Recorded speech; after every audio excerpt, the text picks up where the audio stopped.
our workload never decreased.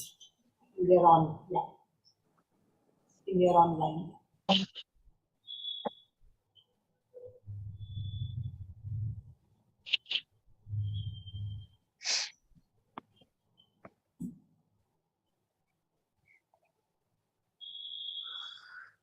I think it is 8 o'clock. Tejasvi ma'am will be joining. So I think we will start the class. I think Tejasvi ma'am is just coming.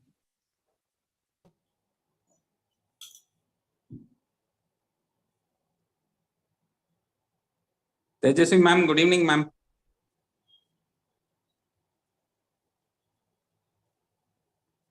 Thank you ma'am. Thank you for joining. Sir, and thank you for inviting me. It's a long time. We want all the senior faculty to have their second round. So we are now getting back. Yes, sir. And ma'am, we are already 8 o'clock. We will start the session. I think, yes, sir. Good evening, senior faculty. And we welcome you for the PG Clinics, which is a recurrent Friday event. Today we have two cases to be discussed. One is abdominal mass, predominantly towards the right side. The other one is a peripheral vascular disease case. The first case is kindly contributed by Professor Srinivasan sir from Coimbatore Medical College. And the second one is kindly contributed by Dr. Kalevani ma'am from Bangalore. Yes. So we have three eminent faculty. Professor Shamita Chatterjee ma'am is the head of surgery at IPGMR Kolkata. Thank you ma'am for joining us. And we have Professor Tejaswini ma'am from BLDA Medical College at Bijapur. The other faculty are shortly expected to come. We also warmly welcome Srinivasan sir, Rajiv Sakai sir, and others will be joining us shortly. So without much time, wasting time, we will start the session as such. Ma'am, please take over, ma'am. Faculty, please take over. Like you can start sharing your PowerPoint, Dr. Archana. Hi. Yeah, you can start, I think, Dr. Archana. Archana, you're presenting for the first time. Don't get tense. It's a teaching session. No, sir. We will help them out. No problem. Yes, all our senior faculty only know, sir. The morning she was a bit tense. I told Good her. luck. Good luck. No, Good luck. don't Don't worry. worry. TS, do your best. Okay, has a very comfortable smile, so I'm sure she'll not be tense. She's confident. She was a Rajagopal Shana student, UG student. So the same smile you'll have. Yes, Archana, please share your presentation. Oh, I understand.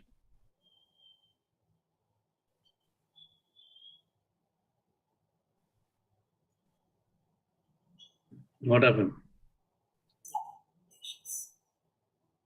Yes, ma. You're good to go. Make it full screen. Yes. Good evening, all the faculties present here. I'm Dr. Archana from Coimbatore Medical College. First of all, I would like to thank my HOD, Dr. Lakshmi Narayani ma'am, Chief Sir, Dr. Jaikumar sir, and my guide, Dr. Srinivasan sir, and Assistant Professors Temri ma'am and Balamurugan sir for allowing me, guiding me through this presentation. Today, I'm presenting a case on mass per abdomen. My patient is a 53-year-old female from Dharapuram, homemaker by occupation, came with complaints of abdominal distension, noticed for 2 weeks. History of presenting illness, she has history of abdominal distension, noticed for 2 weeks, more over the right side of the abdomen. She didn't have any change in the size or of the distension over the course of 2 weeks. It is not associated with pain. It was not associated with nausea or vomiting. There is no history of hematemesis, melena, or bleeding per rectum. There's no history of jaundice. There's no history of fever. There's no history of altered bowel habits. There's no history of hematuria. There's no history of loss of weight or loss of appetite. There's no history of chest pain, breathlessness, or leg swelling. Past history, she has got no known comorbidities. There is no history of tuberculosis in the past or contact with a non-tuberculosis patient in the past. There is a history of sterilization done 29 years back. Family history, there is no similar complaints in the family. Personal history, she consumes mixed diet, normal appetite, and bowel and bladder habits are normal, sleep normal with no addictive habits. Menstrual and obstetric history, she is a para 2, leaving 2. Both the deliveries were vaginal, attained menopause 5 years back, and she has a history of sterilization done 29 years ago. Summary, she is a 53-year-old postmenopausal female with complaints of abdominal distension, more towards the right side with no other significant positive history. Okay, Archana. Mm. Can we just stop here and just have some discussion on the history?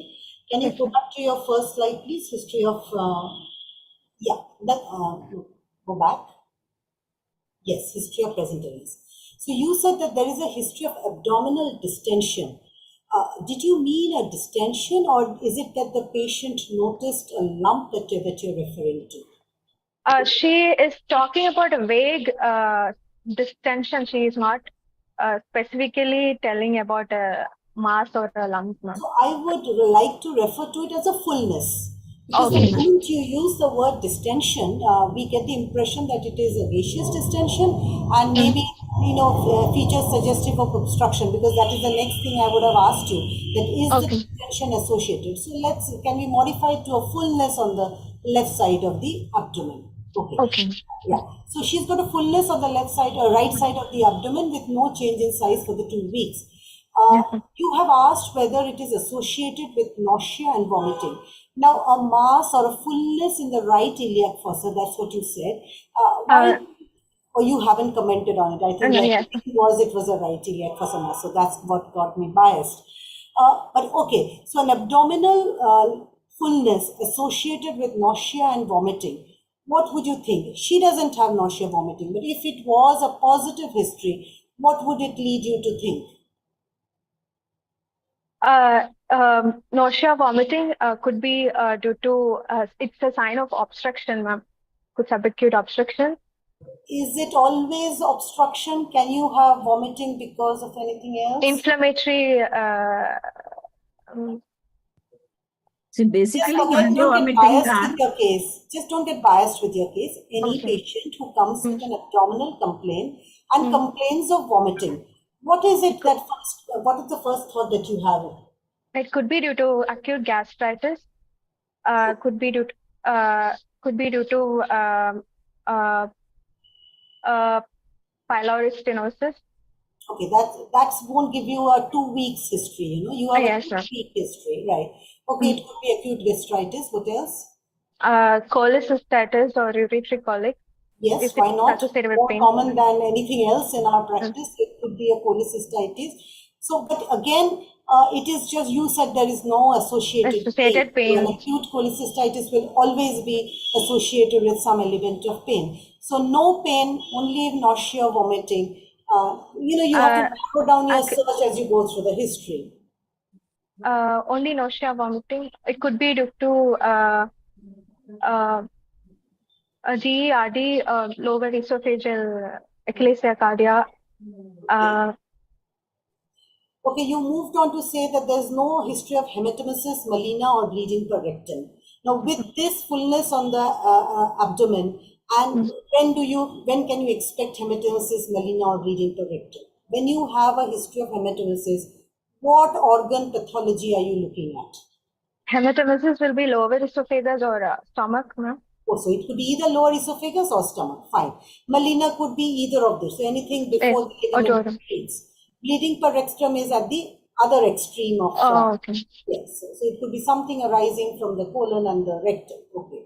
No history of jaundice. Why did you ask about jaundice in this It patient? was she told right-sided abdominal fullness. So it could be also due to a liver pathology or a gallbladder pathology. So in order to rule out that, I had asked for jaundice. Okay. In the next slide, you've said that there is no history of altered bowel habits. So what do you understand by this altered bowel habits? That she doesn't have any history of constipation, on and off constipation or diarrhea in the past 2 weeks. See, what I wanted to emphasize, when we use the term altered bowel habits, is basically a change from whatever was her habit previously. Normal. So somebody may be chronically constipated. For him, a diarrhea is an altered bowel habit. So it is a change from what is normal to that patient. So there is no history of weight loss or loss of appetite. Are you trying to rule out malignancy in this case by taking this history? Because she just noticed the fullness for past 2 weeks, ma'am. So we don't know how long she had the mass or the fullness. So I would like to rule out weight loss and appetite. If there was a history of weight loss and appetite, other than malignancy, what else would you like to think? Tuberculosis. Yes, so any of the chronic inflammatory diseases, not just tuberculosis, there are all different chronic inflammatory diseases that we deal with. Yes, so it's not only a history of malignancy, it is also tuberculosis, could be any of the inflammatory bowel diseases that we deal with. Your last history was on chest pain, breathlessness, and leg swelling. What are you trying to elicit from this? She complained about distension, ma'am. So I wanted to, one, breathlessness could be due to because of Mars or malignancy, or because of any other associated, since she was telling other systemic involvement. I just wanted to rule out.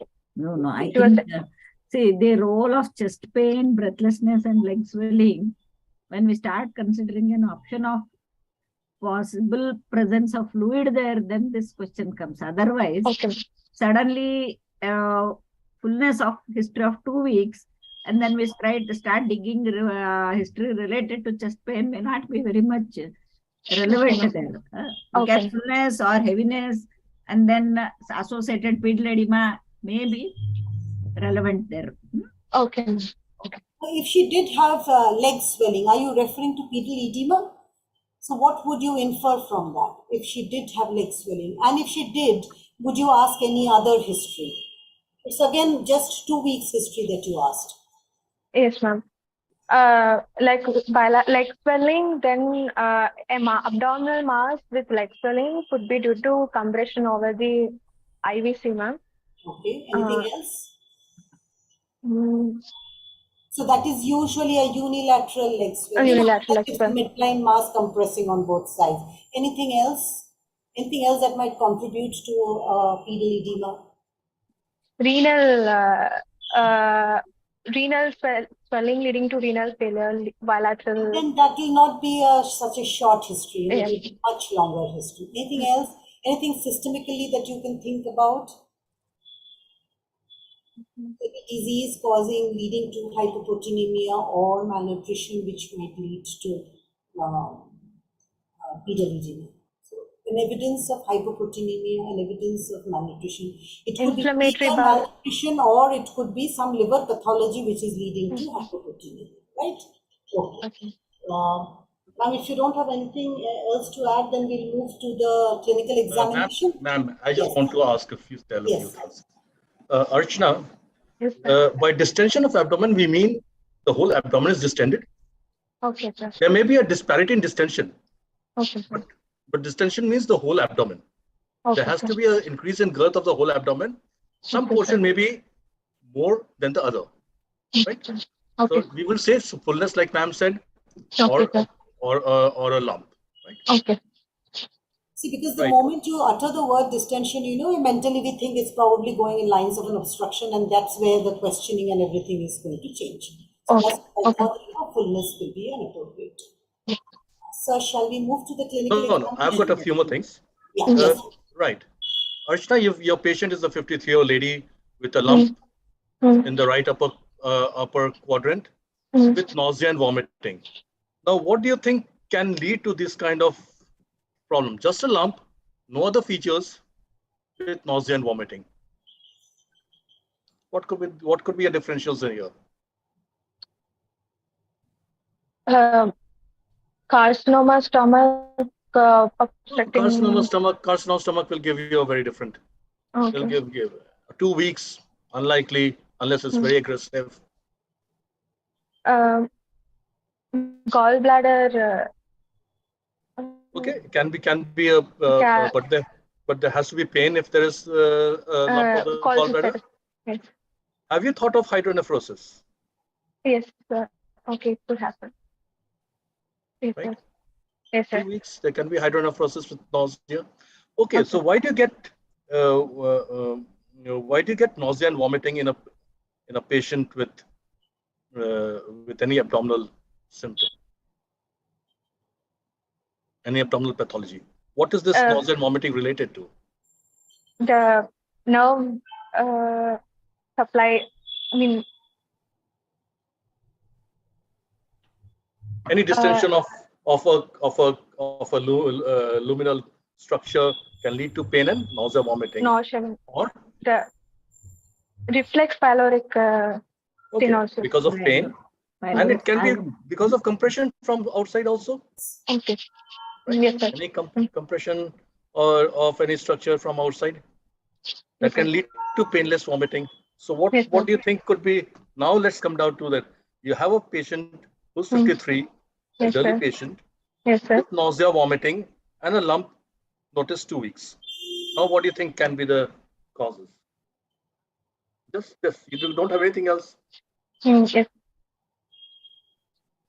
I think you've taken history for DVT and pulmonary embolism also, chest pain, breathlessness, or leg swelling, isn't it?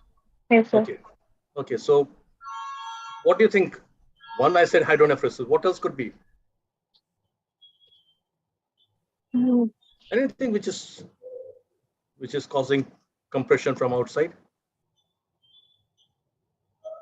Could there be lymph nodes? Yes, And sir. large lymph nodes? Nodes. Yes, sir. Right? Mesenteric lymph. They can also lead to lumps, right? Yes, sir. So, okay. I mean, because your history doesn't point in, I would bear in mind something, some mass which is outside the lumen, or something involving the kidney. Okay, sir. Because right upper quadrant. Right, ma'am. Please. Should we move to the clinical examination? But incidentally, Archana's patient did not have nausea, vomiting. I think that was a negative history that she presented. Yes. No nausea, vomiting. Okay. No nausea, vomiting. Just a lump. Other than the fullness, patient had no other complaints. I mean, that's the, you can include anything here then. Yes, absolutely. Archana, can we move to your examination findings, please? Yes. Examination, on general examination, patient is conscious oriented to time, place, and person.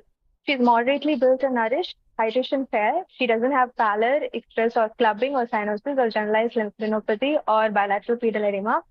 Vitals, pulse rate 88 per minute, regular, normal rhythm and volume. BP is 110/70 on right arm sitting position. Respiratory rate is 16 cycles per minute. She is afebrile. Per abdominal examination, patient is examined after getting concern in a well-lit room, exposing some sternum to mid-thigh. On inspection, there is a fullness present involving right lumbar and umbilical region. Umbilicus is central, inverted.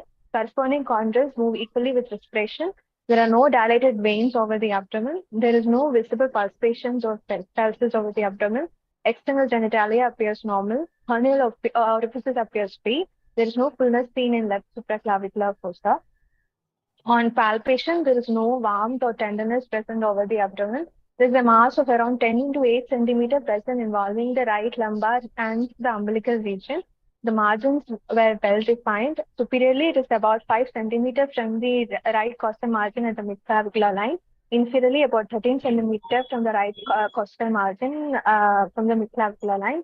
Medially, about 3 centimeter from the midline, and laterally about 13 centimeter from the midline. The surface is smooth, firm in consistency. The mass is mobile. On head raising test, the mass becomes less prominent.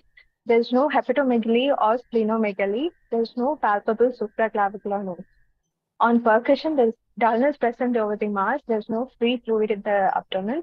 On auscultation, bowel sounds were present. On perrectal examination, perineal skin was normal, sphincter tone was normal. There is no mass palpable per rectum. There was normal fecal stain present. On per vaginal examination, the cornices were free and there was no mass palpable per vagina. Cardiovascular system, both heart sounds were heard, there were no murmurs. Respiratory system, bilateral air entry was present, no added sound. Neurological system, there was no focal neurological deficits were present. On summary, this summarizing, a 53-year-old postmenopausal female with no known comorbidities presented with a fullness for 2 weeks with no associated positive history, associated complaints. On examination, she had a well-defined intra-abdominal mobile mass of 10 to 8 centimeter present involving right lumbar and umbilical region, which was smooth in the surface, which had a smooth surface, which was non-tender and was firm in consistency. Archana, did you look for movement with respiration? Ma'am, it was doubtful, ma'am. It was more towards lumbar and umbilicus. The movement with respiration was doubtful. It was respiration. This was my last. Movement with respiration. Movement with respiration. See, it is a predominant lump which is basically present in the lumbar abdomen. Did Yes. you look for movement with respiration? It was, I looked for, ma'am, but it was restricted. You told mobile. Restricted? On No, what I mean, hang on, hang restriction? on. Okay, sir. Sorry, ma'am. Restricted movement with respiration, I can't understand that. Either it moves or doesn't move. There's no restriction of movement.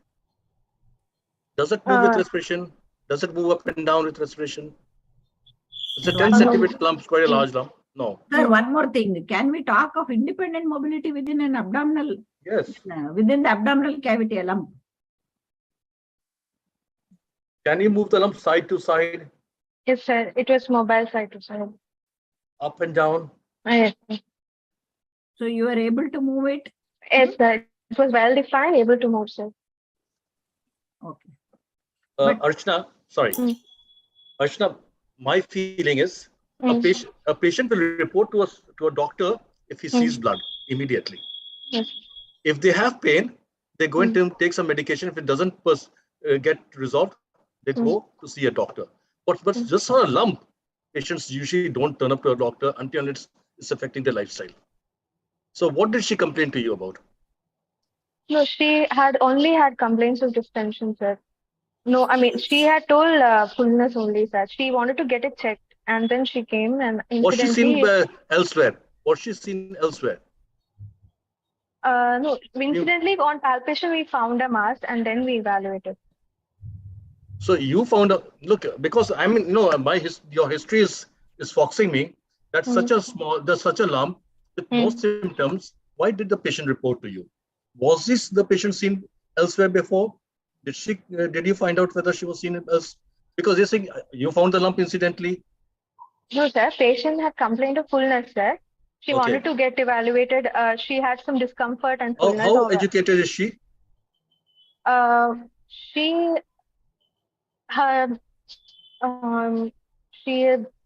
She's a homemaker, sir. She is educated. Look, if you're going to deal with a malignancy, you must know about the patient's level of understanding also. Okay. Right? It's important. The social history is important, the level, because the patient has to understand what's happening to her. That she was quite good understanding and quite well educated. That's fine. But okay. So this is what I'm trying to say. Okay, sir. What is the meaning of external genitalia in a female patient? The labia, bilateral labia majora and vagina, any prolapse. Okay, and why did you examine the supraclavicular fossa when you were examining the abdomen? Any cancer, the lymph node metastasis can occur to left supraclavicular fossa. That I understand. Yes, sir. But why should come in the abdominal examination? I think your lymph nodal examination can be part of your general survey or later. So I think what sir is saying, when you are examining the abdomen, don't club it with that. It's not that you've done it in excess, but don't club it with your abdominal examination. Okay. Archana, did you look for ballotability? Would you like to do it? Ma'am, the kidney was not bimanually palpable, ma'am, and hence palatability was not there. And there was no renal ankle fullness, and mass was mostly in the anterior aspect and mobile. Do you understand the difference between ballotability and the bimanual palpation? Bimanual palpable lump and what is a bimanual palpable lump? Bimanual palpation is that we have to palpate using both the hands, and ballotability is when we are pushing from the one hand, it hits and touches the opposite hand. Ballotability is the mobility within. So does it matter whether the renal angle is full or not? Is it always a must that the renal angle should be full to have the ballotability? Depends on the size of the lump. If the kidney is sufficiently enlarged enough to reach the renal angles, you will get fullness and dullness there. Okay. Because predominantly lumbar regions lump, I think I would like opinion of other teachers also here. Should we consider an option of renal mass, sir, here? Ma'am? I wouldn't rule it out, ma'am. Sir? I think the first lump which is there in the lumbar region should be the renal lump, is it? Yes. I wouldn't rule it. Yeah. So there's no doubt about that, yeah. So you have And to that tell too, finding. if it is an asymptomatic lump is there, then definitely a renal lump. Then. You See, should you said always it's either a lumbar, findings lumbar will be mass, there. which is mobile. Now, if it is obviously when we think about lumbar lump, the first thought is, as Sir said, that it's probably a renal lump. But you said that it is mobile, right? Yes, ma'am. Yeah. So if you have a lump which is mobile in both axes, as you said, can you explain a lumbar lump from that perspective? It could be a mass coming from adjacent tissue or from some intestine, small intestine. If it is a lumbar mass, renal mass cannot be a mobile lump. That's what we wanted to get at. Now, your lump involved the lumbar region and the umbilical region. So, what else could be the differentials? Yes, lumbar lump is one of the renal lump is one of the primary DDs, but what else will you think? A mass arising from the lumbar region and extending into the umbilical region. Central abdominal mass, which is mobile, could be a mesenteric cyst also. Okay, mesenteric, but I think you said it's on the right side. Right side, yes, sir. Yes, a very large mesenteric cyst, you can have difficulty in between right and left, but yes, it could be. What else? Mobile lump, 53-year-old lady, extending. It could be an extraluminal mass, ma'am. Extraluminal meaning arising from the wall of the bowel. Okay, from the wall of the bowel, not very common. Something more common, something more common. You're not wrong, but you are something able more to common, push this anything mass arising down, from the Archana? pelvis and coming up. Ovary. Yes, Ovary mass. yes, But lower mass, yes. But yes, obviously it has to be have lower a mass. critical, because otherwise it is usually the lower border of the lump is not palpable. Palpable. In your case, you said that the lower border was well palpable, right? So, but yes, you can have an ovarian mass with a long pedicle, which brings it up above. So, at this moment, from your investigation, there was one more thing you had said, that you examined the fornices and found them to be normal. Yes, ma'am. So I think that rules out an ovarian mass. Again, ovarian mass. Yes, it is a very long pedicled mass which you are not feeling from the fornices. In the where you have done the DRE, you've said that the perianal skin is normal. What information were you trying to gather? If the perianal skin is not normal, what will you infer? That was your first line, isn't it? That the perianal skin is normal. Yes, Now, given this scenario where you have an abdominal lump and suppose there is a perianal finding, then what will you think? Any fistulas opening could be due to prawns or. Right? So you can have these extraintestinal manifestations of Crohn's, you can have perianal disease, and but then your history is not suggestive of Crohn's. Yes, so there is no history of any bowel disorder, like you have altered bowel habits or any bowel disorder, so that rules out. You said primarily you are talking of a fullness or apparent lump which is there, which she has been noticing for last 2 weeks, isn't it? Yes. Other than that, there is nothing supportive from her history. So yes, I think thinking of Crohn's and other things here, how far it is relevant, I don't know. Just describe it as normal perianal skin, the matter ends there. Yeah. When you start giving unnecessary, unwanted negative history, you will end up getting diverted from the primary focus there. No, ma'am, she had said it is normal. I asked her that if it was, the finding was there, then what would she have thought? Yeah, she had said it very clearly that it's a normal perianal skin. Okay. Now, you had said that it's an intra-abdominal lump because on leg rising, the lump became less prominent. Yes. Can you have, if it was a parietal lump in that region, what is a common parietal lump in this region? A large lump 10 by 8, you said. If it was arising from the parietis, what would you have thought? It could be from parietal swellings in that region, could be rectus sheath hematoma or But desmoid then there tumor. would have been a history of trauma or something. Trauma, something. Yes, yes. So based on your history only, I'm not changing the history. But if the clinical examination suggested, that it is arising arthritis, what else could it have been? Desmoid tumors. That is exactly what I wanted to hear, that there is a possibility. Okay. Now, you have said that your lump you feel is an extraluminal mass. So how did you come to this conclusion that it is an extraluminal mass? There is a huge mass of 10 into 8 centimeter, which is not causing any GI symptoms or any other positive symptoms for the patient.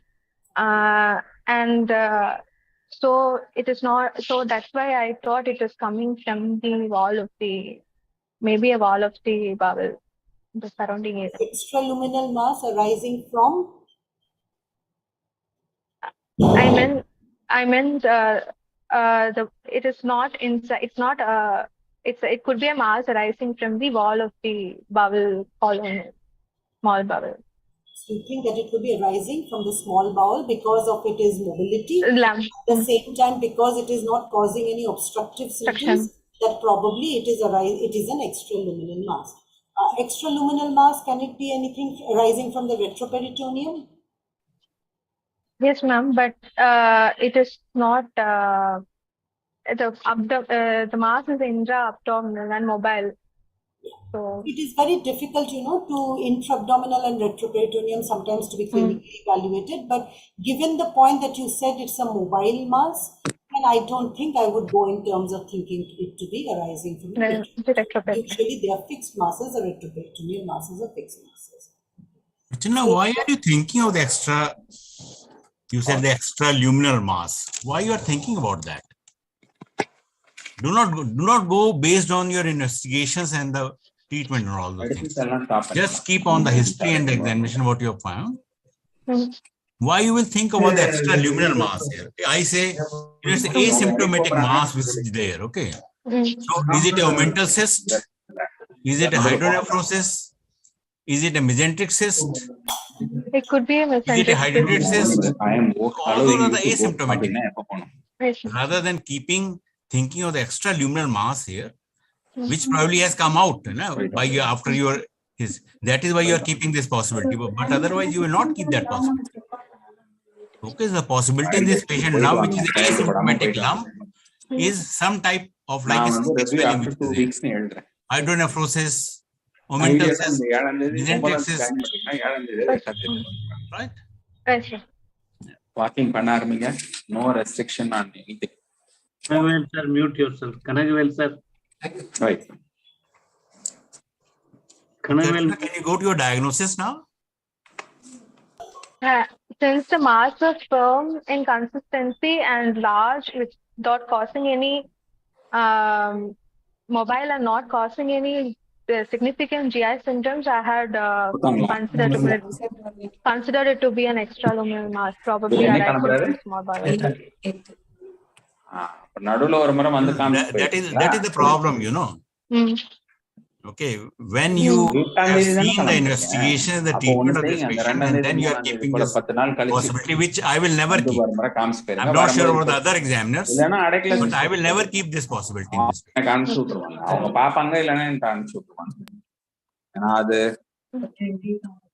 The moment you know the diagnosis, there is bound to be a bias.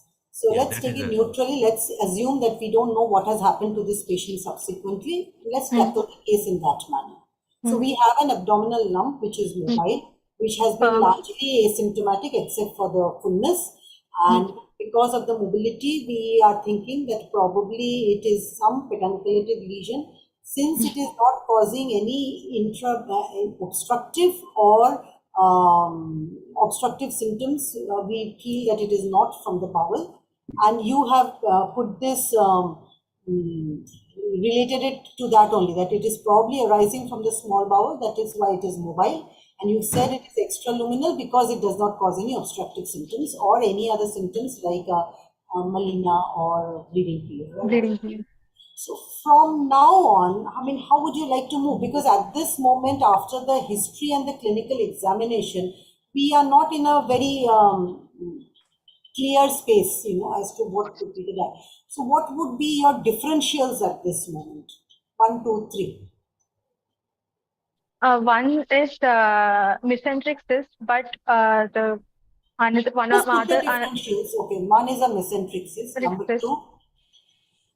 Um,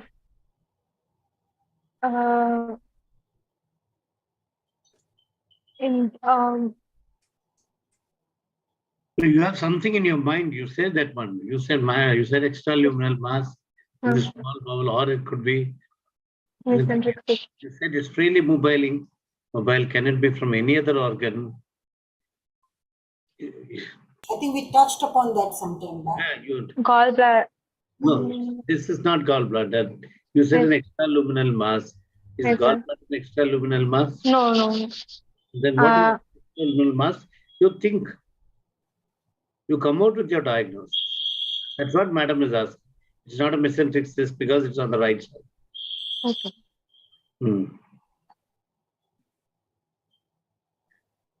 Can it be any stromal tumor? It could be, sir. Gastrointestinal stomatitis. Yeah, it could be, but it is a good idea not to give a pathological diagnosis when you're presenting the case. Okay, you can say it could be a pedunculated mass or an exophytic mass arising from the bowel. That's all you can say, because stromal tumor is a pathological diagnosis which I would not like to put forward at the end of your history and clinical examination. So yes, it could be an exophytic mass arising from the bowel. I think that far you can go rather than saying that it is a stromal tumor. Okay. So yeah, what are the types of mesenteric cyst? You know, Yes, what are the various types? Chylolymphatic cyst, androgynous cyst, and dermoid cyst. 3 types. Okay. And do you know what are the classical signs of a mesenteric cyst? It's usually central abdominal mass, which is mobile, perpendicular to the axis of the root of mesentery, and which has a band of resonance around the well-defined with a band of resonance all around the cyst. And it is usually consistency is usually cystic. Which mesenteric cyst will give these features? Which mesenteric cyst will give these features? Chylolymphatic. No. From which location it will be arising? It will be near from central abdominal umbilicus region. No, which part of the mesentery it will be arising? Near the root. Yes, the root of the mesentery. So these features which are there is for the mesenteric cyst which is arising the root of the mesentery. But if the cyst is arising the flap of the mesentery, then it can be anywhere in the abdomen. Okay, and it may have all the features of mobility will be there, and you find that everything like your lump which is there, it will be fitting in that. Yes. Then the omentous cysts are also, they are not uncommon. Okay. The cystic lump arising from omentum, which will be almost asymptomatic. The patient will not give any history, but the present only with the lump. Okay. You had said that there was dullness present over the mass. Now, the cystic mass that we are talking about, the mesenteric cyst and the omental cyst, what is usually the palpatory finding in these cysts? Do you really appreciate a cystic feeling in these swellings? There will be a band of resonance around the cystic. No, what I meant is that when you have a cystic swelling like a mesenteric cyst or omental cyst, do you get the cystic palpatory finding? Because through the abdominal wall, it is very difficult to appreciate a cystic swelling. Yeah, because you had mentioned that your swelling was dull on purpose. So even other it will never be there. Okay, what Dr. Shamita is telling, that you will never get a cystic mass in the abdomen as such. You will find the lump is there, which is like a firm lump which is there. A smooth lump will be there. But if you can demonstrate the fluctuation in that lump, then you may say it is the And sometimes, like a patient is having the hydronephrosis, you can demonstrate the fluctuation in that hydronephrosis. Then you will say it is a cystic mass, you know. But otherwise, Okay. the feel of that is always firmish feel which is there. It is never a cystic feel which is there. Okay. Okay. Okay. So shall we move forward a little bit? Yeah, yeah. Please. So, if this is your situation where we are having a diagnostic dilemma like we are at this moment, how would you like to proceed with this patient? First of all, routine investigations like complete hemogram, left the RFT, and followed for diagnosis purpose, radiological imaging. We can first start with ultrasound, ma'am, and then we might need CCT, contrast enhanced CT abdomen and pelvis for the diagnosis of the. Archana, a good way of answering is whenever you're asked investigations, that sir, I would like to do some investigations to confirm my diagnosis, some for staging if you are suspecting a malignancy, and some investigations to prepare the patient for the next step of management. So obviously, see, since we are in a diagnostic dilemma, I would like to begin with some form of imaging to come to a diagnosis, at least come to get a link as to it. So you said you want to do a USG in this patient. Now, USG may pick up something, but may not be very sensitive to the type of description that you've given, that it's a huge lump, it is suspected to be arising from the extraluminal. So we usually go for a CECT in this case. Okay. So when you are asking for a CECT, what are the things, what is the information that you look from the CECT plates? Fitting your clinical findings, what are the information you will be looking for from your CECT plates? First of all, the site of the lesion. Site of the lesion. Organ of origin. Yes. Whether it is heterogeneous, homogeneously enhanced, cystic or solid in nature, any surrounding infiltration present or not. Also, the size, exact size. Then at any metastasis or liver or any free fluid, any liver metastatic lesions are present or not. So, in summary, we can say the number one, where is the lesion arising from? What is the size? What is the nature? Meaning solid, cystic, or a mix of both, solid with cystic component or cystic with solid component. What is its relation with its surrounding organ? Whether it is compressing any organ or not. What is its relation with the local vessels and nerves? Yes, that is one information. For surgical clearance, it is required. Whether there are any local nodes or not.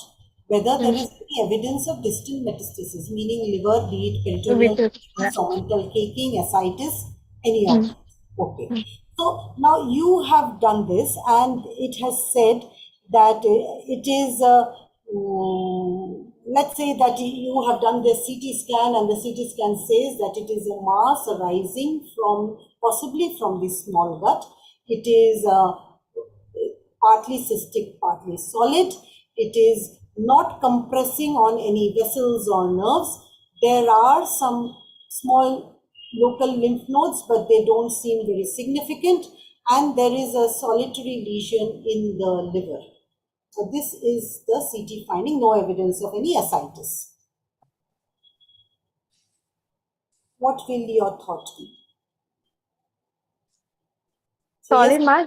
It is a mass arising from the small gut, as you had thought from your differentials. But it is got a mixed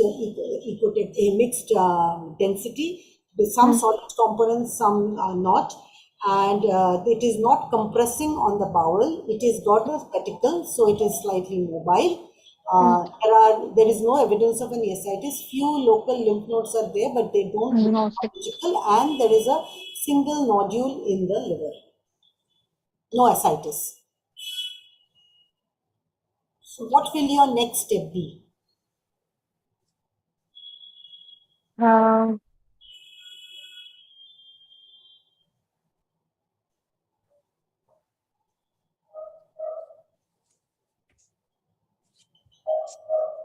Except the organ of origin, we don't seem to have progressed much. So, yes, right. So, what would your next step be?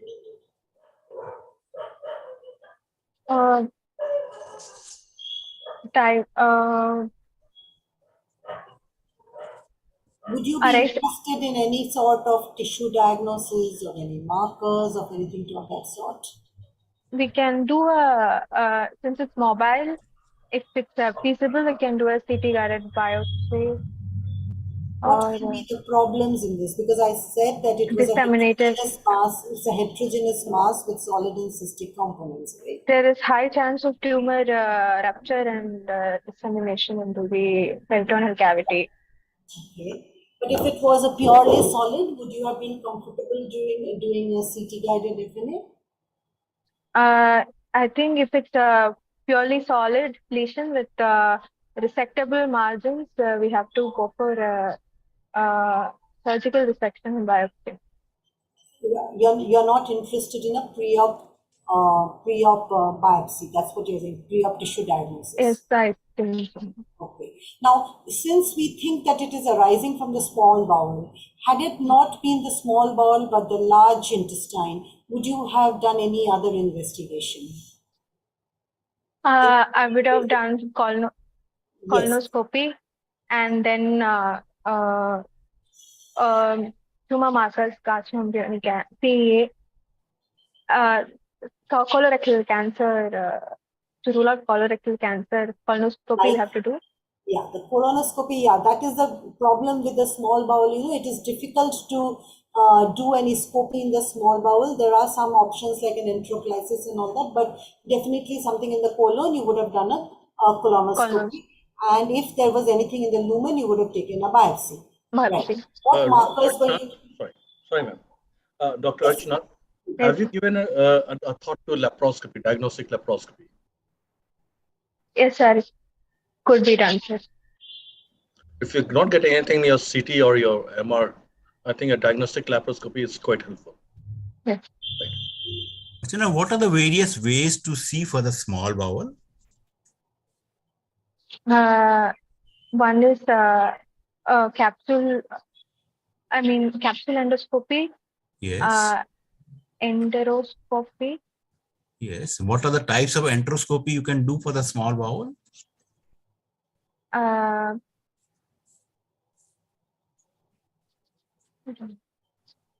You can come from the upper side or you can come from the lower side. Yes, sir. So you can do a terminal ileoscopy can be done. Right. And in the CT scan, what type of the pictures you will take when you're doing want to see the small bowel? What is that procedure called as? Oral contrast. No, that you're going to give, but something very specific to see for the small bowel especially. CT enterography? CT enterography. Entero? CT enterography, man. No. What is the name of procedure? CT enterography. It is called a CT enteroclysis. Okay. CT enteroclysis, that you can do. You can also do it with the barium, and as such, the gastrographin enteroclysis can be done, but also you can do the CT enteroclysis also. Okay. I think in this patient, probably the ultrasound is the most important investigations. You are right in saying that the first investigation, because that is going to settle down whether it is a cystic mass or whether it is a solid mass.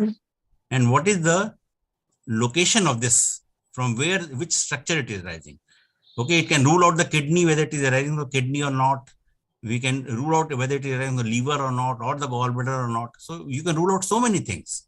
So probably that is the most important investigation. And based on that investigation, you will further go for the CT or the colonoscopy or the enteroscopy or the diagnostic laparoscopy. But I think you will not directly enter in this patient where Dr. Samita gave you the scenario that there is a single nodule which is in the liver. So you will not directly go for the surgery here. You will have to settle down the diagnosis first, and then then you have to go for that. So what are the various ways to settle down the diagnosis? Pathological diagnosis. How can you do the pathological diagnosis for this patient?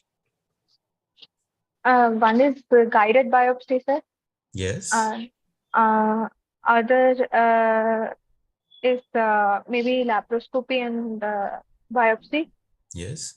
Even if you are not taking the guided biopsy from the bowel, thinking it is a bowel, there's a nodule which is there in the liver. You can take it from the liver. Liver metastasis. Yeah, that will give you the diagnosis of that. See, it can tell you whether it is a metastasis from an adenoceae or a metastasis for something else. So, because you were talking about a stromal tumor. So, if you can do an image-guided FNA from the liver nodule, that can also give you a hint as to what we are dealing with prior to going in for the diagnostic laparoscopy, because we are invading one. So, before that, we should exhaust whatever lesser invasive procedures we can do. Okay, so what were the things done in this patient? Can you show? CT. Can you show that? This is plain CT, sir. 1 second. This contrast enhanced CT. Just run it a little slow.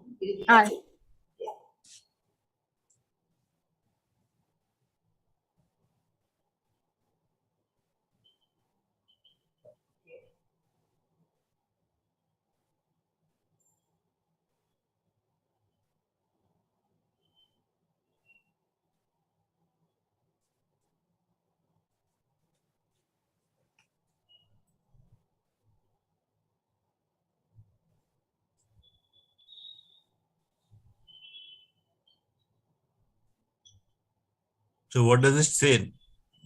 Can you just tell that? Yeah.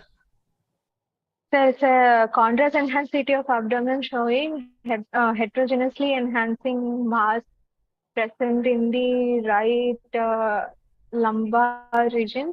Yes. Is it arising on the parietal wall? It is no, sir. It's intra-abdominal.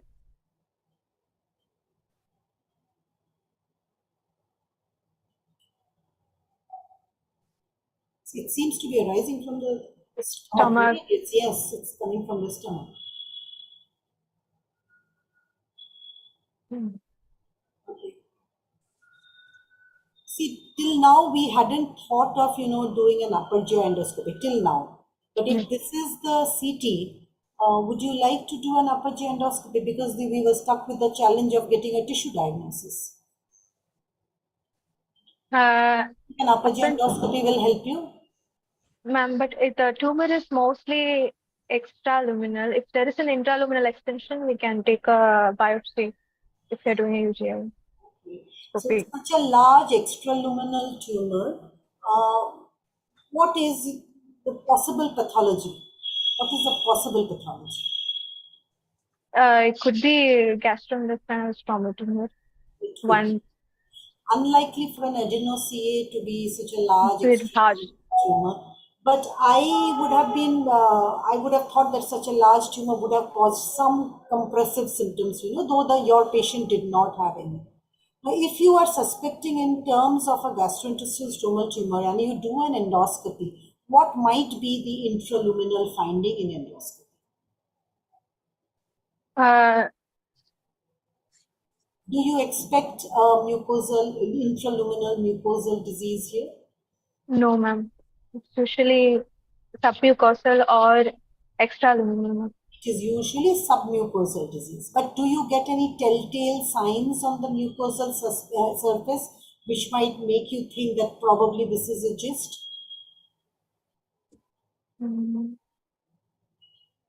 Bulge or... Yes. So it is something like a punctum or an amplification which may be there. The only point of caution is when you are thinking of a biopsy, it should not be just a mucosal biopsy. You have to take a deeper biopsy. Otherwise, you may not arrive at any diagnosis in such cases. Okay. So yes, so following the CT, what was done? Did you arrive at a tissue diagnosis for this patient? No, the CT was reported as pedunculated mass arising from greater curvature of the stomach, ma'am. So we had gone ahead and done a laparotomy and resection of the mass, ma'am. And then we had sent it for biopsy in histopathology. Hold on. So you've done a laparotomy, okay? So when you went in for the laparotomy, you knew that you were dealing with a pedunculated mass arising from the greater curvature of the stomach. Stomach. And you suspected it to be a stromal tumor, Yes. right? Okay. So what was your surgical planning before you went in? I'm not asking what you actually did, but what was your surgical planning? I mean the procedure or So whenever we plan a surgery, I mean, we have certain thoughts in mind that this is what I'm going to do. Obviously, we tweak it always intra-abdominally, depending on the situation. But there must be some planning. You have a peduncle tumor. Yes. Go ahead. We should remove the tumor in toto without no touch technique, ma'am, Okay. and without causing any. We should handle it to be minimum, and minimum of 1 centimeter margin should be given near the stalk. Okay. So how do you approach the tumor? It is an extraluminal tumor, I understand. It's a pedunculated tumor. So do you just tie off the pedicle and let it go, or do you do something more? We can do wedge resection of near the stalk. Yes, so you just don't tie off the pedicle. That is what we have to do. Why is it? I mean, it's so tempting. It's a nice lump hanging from a stalk, and I just tie off the pedicle and take it out. So why do I need to take a wedge of the healthy stomach wall? If it's just as we are suspecting, we need at least R0 resection margin, ma'am. Tumor negative margin is important for to prevent recurrence and possible malignant potential. The point is, you still don't know whether it's a benign cyst or a malignant. Or a malignant cyst. So you have to err on the side of little more, so that because you said that we don't have a tissue diagnosis prior to our going in. So we have to err on the side of more to be sure that we are not leaving behind any, as you said, you want to do an R0 resection. Intraoperatively, what else are you going to look for? If there is any liver deposits or peritoneal deposits are there or not. Local nodal disease, is it expected or common in these cases? No, ma'am. So usually we do not go for a nodal clearance like we would had it been an adenocarcinoma of the stomach. But yes, we will look for this evidence of distal metastasis, which may be, as you said, there could be some ascites, there can be some peritoneal nodules, and there can be liver nodules. Right. Okay. So, sir, would you said something like the no-touch technique. What is that no-touch technique you said? The arteries arteries to be feeding should be dilated, and without with the minimal handling of the tumor, we have to remove it. So this term is used for this cyst tumor? Colorectal highligation. Yeah, it's mainly for the colonic, that you do the no-touch technique in that. This term is not used for the cyst of the stomach. So here you have to go for even if it is a pedunculated tumor is there, you have to go for a wide excision. Okay, it has to be done. And that is why, because it is hanging from one wall of the stomach, you can do a wedge resection of that. Otherwise, you have to go for the gastrectomy in this patient. Okay. Yes. And what precautions you have to take when you are operating these patients? The most important precaution when you are operating these tumors. It should not rupture. Yes, that is the most important thing. That at no point it should rupture. See, so you've taken out your specimen and you've sent it for your histopathology. What are the points that you would specifically like to know in your pathology report? The size, mitotic index, and what is this mitotic index that you're talking about? Before the mitotic index, we would first like to know what is the histopathology. Size I understand. What is the histopathology? So, okay, so that is the histopathology. Suppose they say that it is a gastrointestinal stromal tumor. What else would I like to know specifically for further management of this patient? The risk is stratified based on the size and mitotic index of the tumor, ma'am. And what also, is this mitotic index? What is this? It is if it is less than 5 mitosis per 50 high power field, it is supposed to be of low risk, and if it's more than 5, it's supposed to be of high risk. And based on size and site, gastric stromal tumors has a good prognosis compared to the. So yours is a gastric tumor. So let's keep our discussion now that we've taken it from the stomach. So number one, yes, your size is going to matter, and your Mitotic index to say, because you can have a benign gastric cyst, you can have a malignant cyst, and there is that gray zone moderate. where you pardon, what did you say? Moderate risk. Moderate risk, or the intermediate types. Okay. Now, if your report comes to be benign cyst, I think the treatment part is more or less completed. Now, if it comes out to be over 10 mitotic index per 50 high power field, then what will be your next plan of action? We can give adjuvant therapy, ma'am. Adjuvant therapy are you looking at? Tyrosine kinase inhibitors, like first line is imatinib, ma'am. Okay. Imatinib can be given 400 mg per day for minimum of 3 years. Ma'am. Okay. So now, imatinib, so here you are using the imatinib in your patient as an adjuvant therapy, right? Is there any role of neoadjuvant usage of imatinib? Yes, ma'am. If the tumor is unresectable, or it requires a huge huge area of resection leading to high morbidity, we can try to reduce the tumor size by giving neoadjuvant imatinib prior to surgery for a large tumor or infiltrating into surrounding organs, which might need to sacrifice of other organs also. So yes, you can use neoadjuvant imatinib for reducing the size and therefore making it surgically more amenable. Any other place where you can, other than neoadjuvant, where you can use imatinib? Any other setting? In CML, in cyst, ma'am. Yeah, malignant cyst. One is we are using it in an adjuvant setting, number one. Number palliative. 2, we use it in a neoadjuvant setting. Number 3, palliative. In a metastatic setting. In a metastatic setting where you see that radiologically or even intraoperatively, if you find that there is extensive disease with liver mets and other than that is where you might use it in the metastatic setting. I think Madam wanted to ask something. I heard her voice. Madam Tejaswini, do you want to add something, please? Archana, do you think the pathologist can give a final diagnosis of just based only on the histopathology?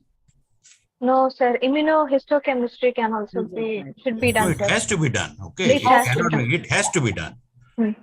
Because this is like a patient having the leiomyosarcomas or the angiosarcomas or peripheral nerve sheath tumors which are there. So all those will give the similar. So you have to carry out the immunohistochemistry. So what are the things you are going to look?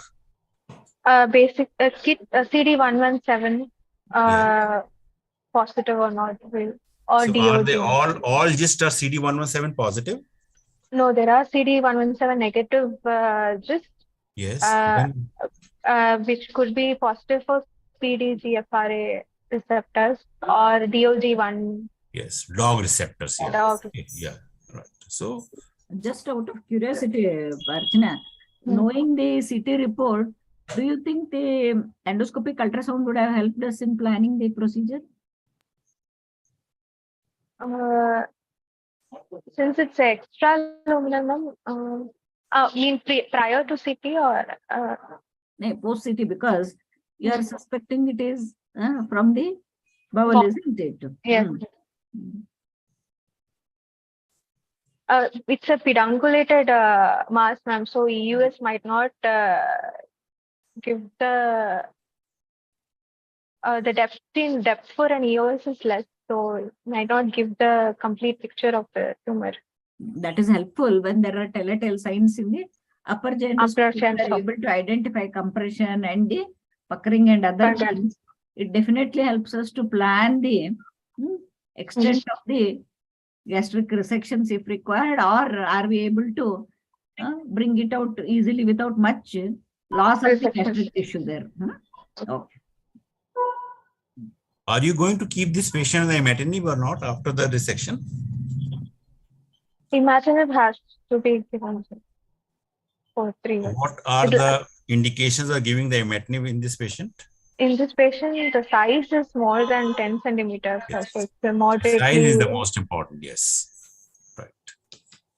So this patient will require the adjuvant Imatinib. imatinib treatment. Now, what are the complications or what are the side effects of imatinib? Edema, abdominal cramps, pain, nausea, vomiting, anemia, sometimes neutropenia.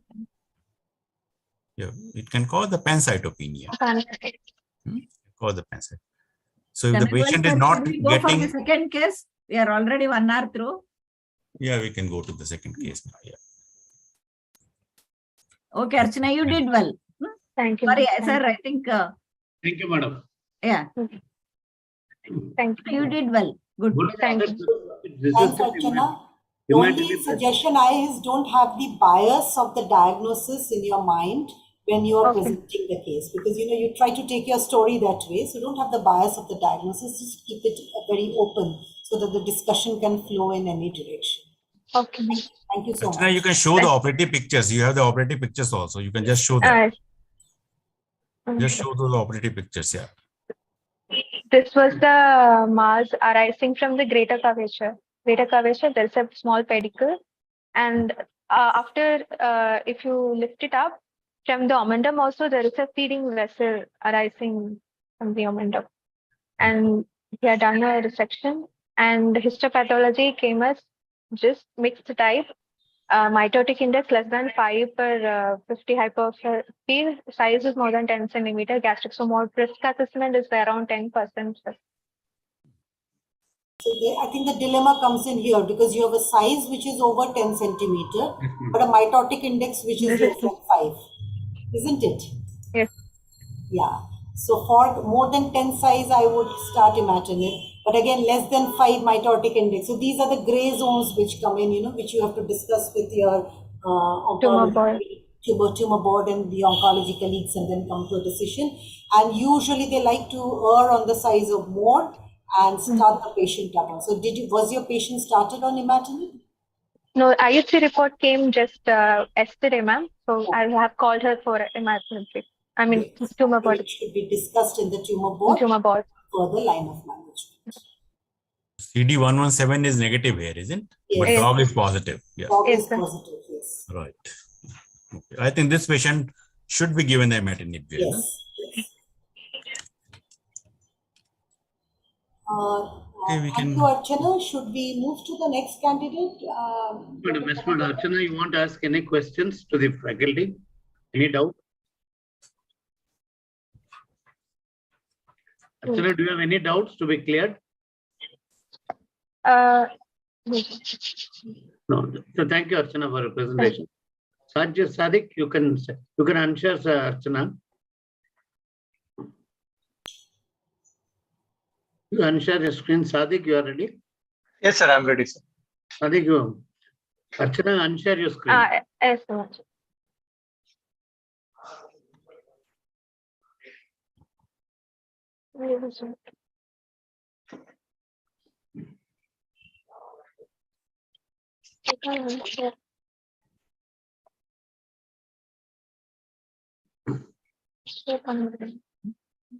One thing, you can leave the Zoom meeting. Join again.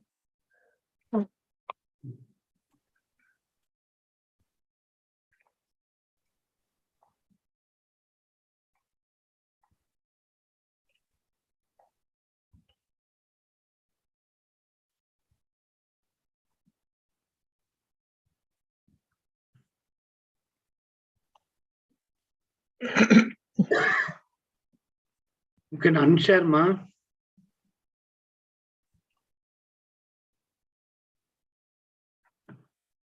Yes, Sadiq, you can start. Yes, sir. Yes, sir. Yes, sir. Kanawal, sir, we finished with that. Yes, sir. Please proceed, sir.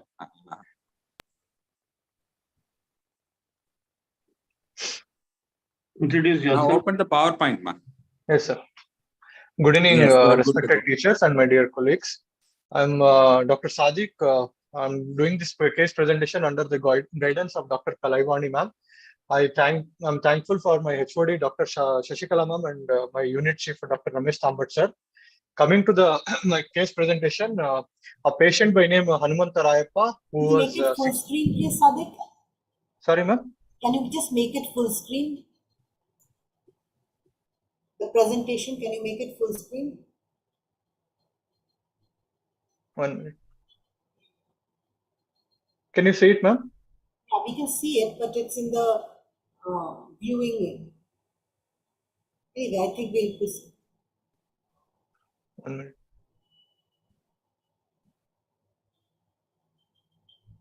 Yeah, that's fine. Yeah, please proceed. Here is a patient by name Hanumanta Rayappa, who's a 60-year-old male, farmer by occupation, hailing from Raichur district, comes under a lower socio-economic status, comes with a chief complaints of bilateral lower limb pain since 1 year, and wound in between left and fifth toe since 2 months, and blackish discoloration of fifth toe since 2 months. Coming to history of presenting illness, patient was apparently normal 1 year back, after which he developed bilateral lower limb pain, more on the left side, then on right side. Initially, pain was in foot, eventually progressed till thigh. Pain was crampy type, aggravated on walking and reduces on taking rest. Initially, he could walk for a distance of 1,000 meters, after which he used to develop pain, which was relieved on temporarily on taking rest, and he continued walking, no complaints of pain at a distance of 35 meters. Since 2 months, patient has developed rest pain, which awakens the patient from sleep, which relieved by holding the foot with hands. He also has a history of ulcer in between fourth and fifth toe since 2 months. Ulcer development was insidious onset, was progressive in nature. It was associated with pus discharge occasionally. Patient had visited local practitioner for repeated dressing, but the ulcer has failed to heal. He also has a history of blackish discoloration of fifth toe since 2 months. Initially, the tip of the toe was involved, which has progressed to the entire digit now. There was no history of trauma, no history of fainting or transient blackout, no history of blurring of vision, no history of chest pain or postprandial abdominal pain, no history of pain or weakness in the upper limb, no history of impotency, no history of discoloration of the fingers on exposure to cold. Coming to past history, patient was not a known case of diabetes mellitus or ischemic heart disease or seizures or COPD. There was no history of coronary artery disease or cerebral vascular arterial disease or transient ischemic attacks. Coming to personal history of the patient, he consumes non-vegetarian diet, appetite is good, sleep is disturbed since 2 months because of the pain in the left foot. Smoking history, he gives a history of 25 BDs per day since 30 years. History of alcohol consumption since 35 years, around 90 ml per day. Treatment history, patient is not on treatment for any chronic illness. Family history, no history of similar complaints in the family members. Coming to summary, a 60-year-old male patient, chronic smoker, presented with intermittent claudication of bilateral lower limb, more in the left lower limb, with gangrene of left fifth toe, with ulceration in the web space of fourth and fifth toe, with progressive decrease in the claudication distance and no progress to the rest pain. Sadiq, Yes, can sir. you go to your first slide, please? Yes, sir.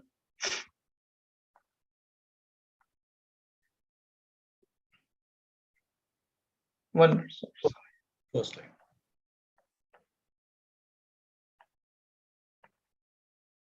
Yes, sir. Previous one. Again. No, previous one. The first slide. The first slide, yes, sir. Right. Okay, the next one.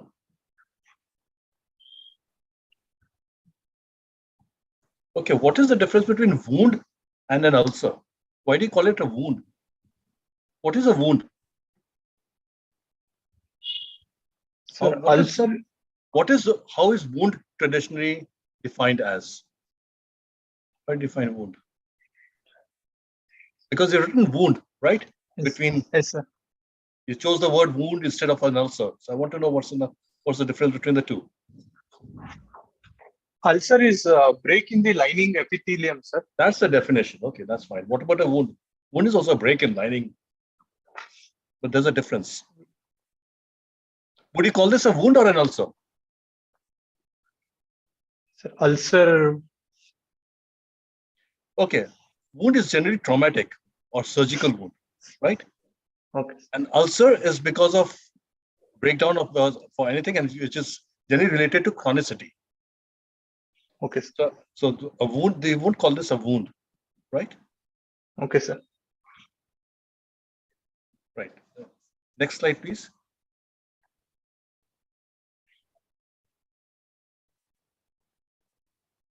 Okay, next. Why? Okay. Why is he holding his foot in his palm? In his hands? Sir, it is due to rest pain, sir, which is a continuous pain, which is continuous aching pain, and there is continuous anaerobic metabolism, which is leading to accumulation of the lactic acid and substance P, which is causing in rest pain and hang on. Hang on, Sadiq. I don't want such a long answer. Just a simple one. Why is he holding his foot in his hands? Sir, while holding the foot, the pain pathway is suppressed, sir. So that is why is it suppressed? The pain pathway. How is it suppressed? Sir, because of the increase of touch and pressure pathway is conducted pain pathway is suppressed. Where have you read this? Where have you read this? Or is this concocted? Sadiq's theory of... It is because he warms. He uses the warmth of his hands to warm his feet. Wow. That leads to vasodilatation and increased flow. Okay? Okay, sir. Sadiq, did you ask anything about the other limb? Ma'am? In the history, you did not mention anything about the right lower limb. Ma'am, he has he rest pain, ma'am, in the opposite limb. No, bilateral lower limb pain more on the left side than on the right side. Right side, ma'am. So he's predominantly come to the hospital mainly for the left side. Left lower limb pain. What about his right lower limb status? Ma'am, right lower limb, he doesn't have as much as left lower limb, ma'am. The severity is lesser, and it is not in. Okay, Sadiq, hang on. You're going very fast. What ma'am's means that if you are you as a surgeon going to just treat his left limb, or are you going to do something with his right limb also? Sir, both lower limbs, sir. Right. So you must know the status of both the limbs. Yes, sir. Isn't it? So you have We to wish describe to know both the the claudication distance and other details related Everything. to the other limb, because he has come to the hospital with complaints of both the limbs. Maybe one is little more, other one is little less there. Okay, yes. Can you, if the left limb is more severe than the right limb or whatever it is, left limb more than the right, how will you know the claudication distance of the right limb, right lower limb? He walks, he gets pain on the left leg, he sits down, and the pain goes away. Will you be able to know the claudication distance of the right limb? So how are you saying it's more severe? Sir, because he gives a history of waking up in the night and holding up the left foot, sir. Okay, that's one. I'm talking about claudication distance. You cannot. No. It is worse because it happens first on the left limb, doesn't it? Or the right, yeah, the left side. It happens first on the right side, and he stops. Does he have to stop? Sir, yes, sir. Does he carry on? He has to stop, sir. And then what does he do? Does he sit down? Yes, sir. He takes rest, sir. Okay. Sir, initially it was he was able to walk for 1,000 meters. Now 35 meters he could just walk, and he has to take rest after that. Okay. Next slide, please.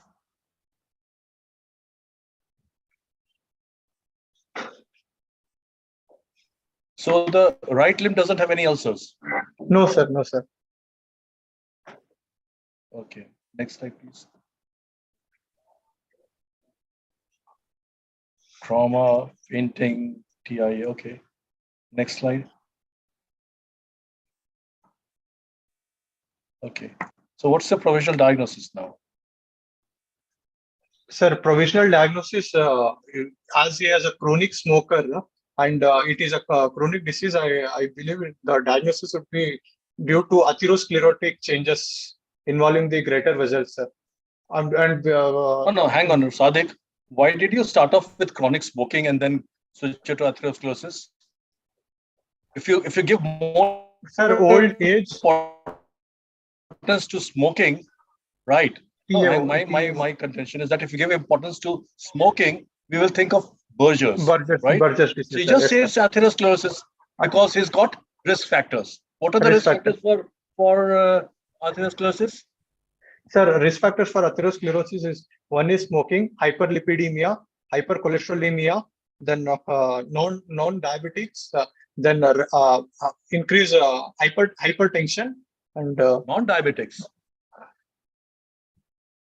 Sir, increased risk for atherosclerosis.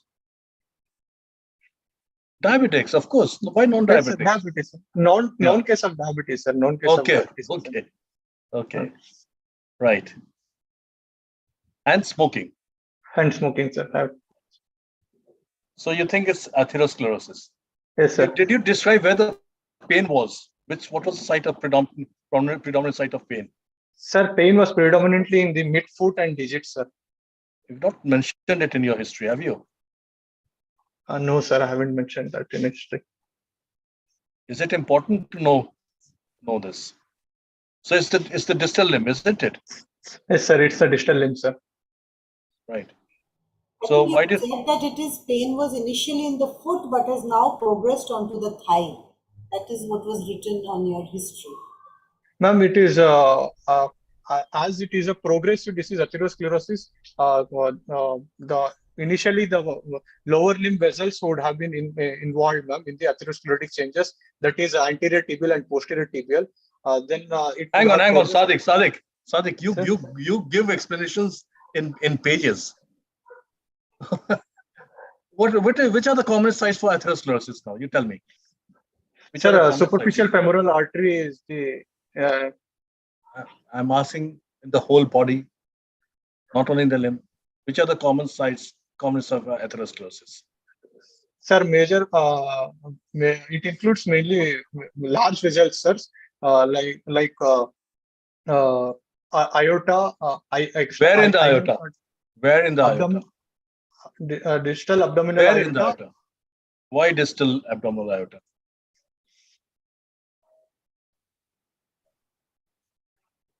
Sir,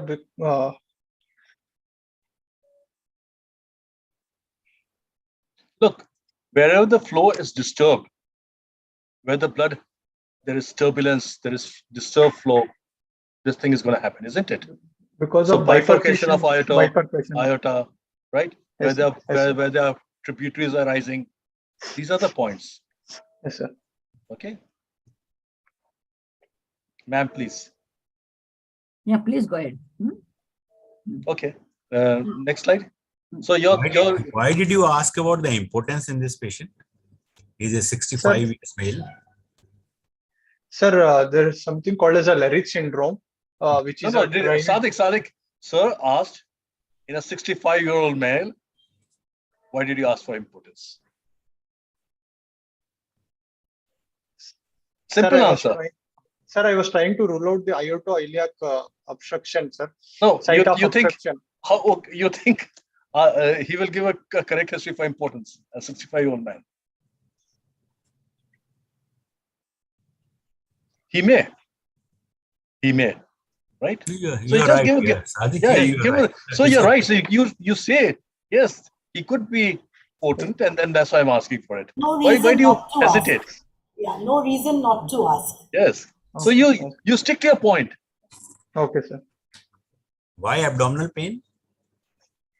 Sir, to rule out mesenteric ischemia, sir. We are trying to rule out the thromboembolic causes. by asking this negative history, sir. Okay. Abdominal thrombosis leads to postprandial pain. What are the other symptoms of decreased blood flow into the gut?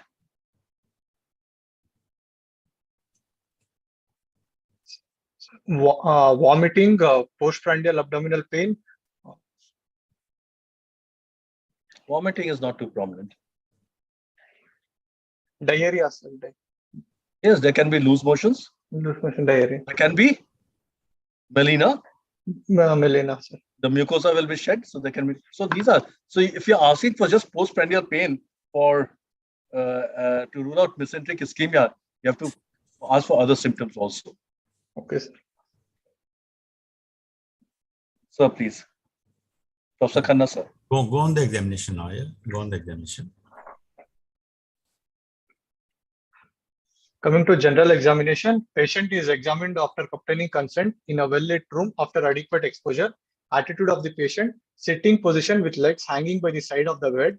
Patient is conscious, oriented, moderately built and nourished.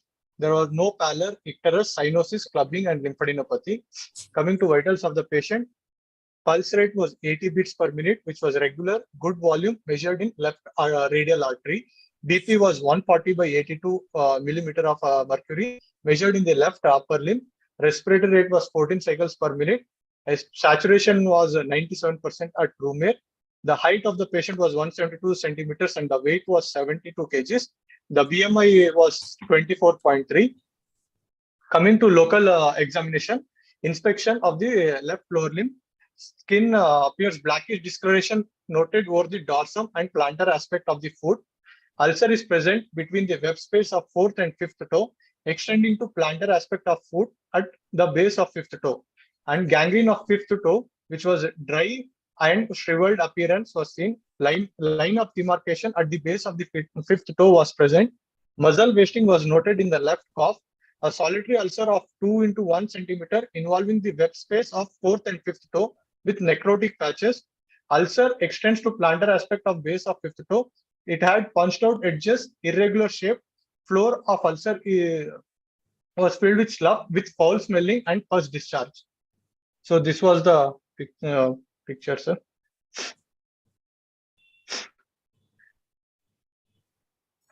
The surrounding skin. Sadeep, can you just go back to that image that you just showed? Yes, ma'am. Yes. Now, looking at this image, other than I'm not talking about the gangrenous toe that you're talking about. Let's look at the left side image, right? So, what are the features in this image which are suggestive of peripheral ischemic disease, peripheral vascular disease? Ma'am, the skin. Yeah. Ma'am, one thing is we can see the gangrenous toe, and other than is the gangrene. Other than the gangrene. The skin is thin, shiny, and loss of hairs are present, and nails are brittle, and changes in the other slight discoloration. What else on the nails? You can see it. What else on the nails? You can see ridges on the nails, right? Yes, ma'am. Ridges. Yes, ma'am. Ridges. Okay. What else? Ridges and on plantar surface we can see the hyperpigmentation. What about the shape of the toes? Is it suggestive of anything? Look at the shape of the toes, both from the dorsal and the plantar aspect. Is it suggestive of anything? Ma'am, they are.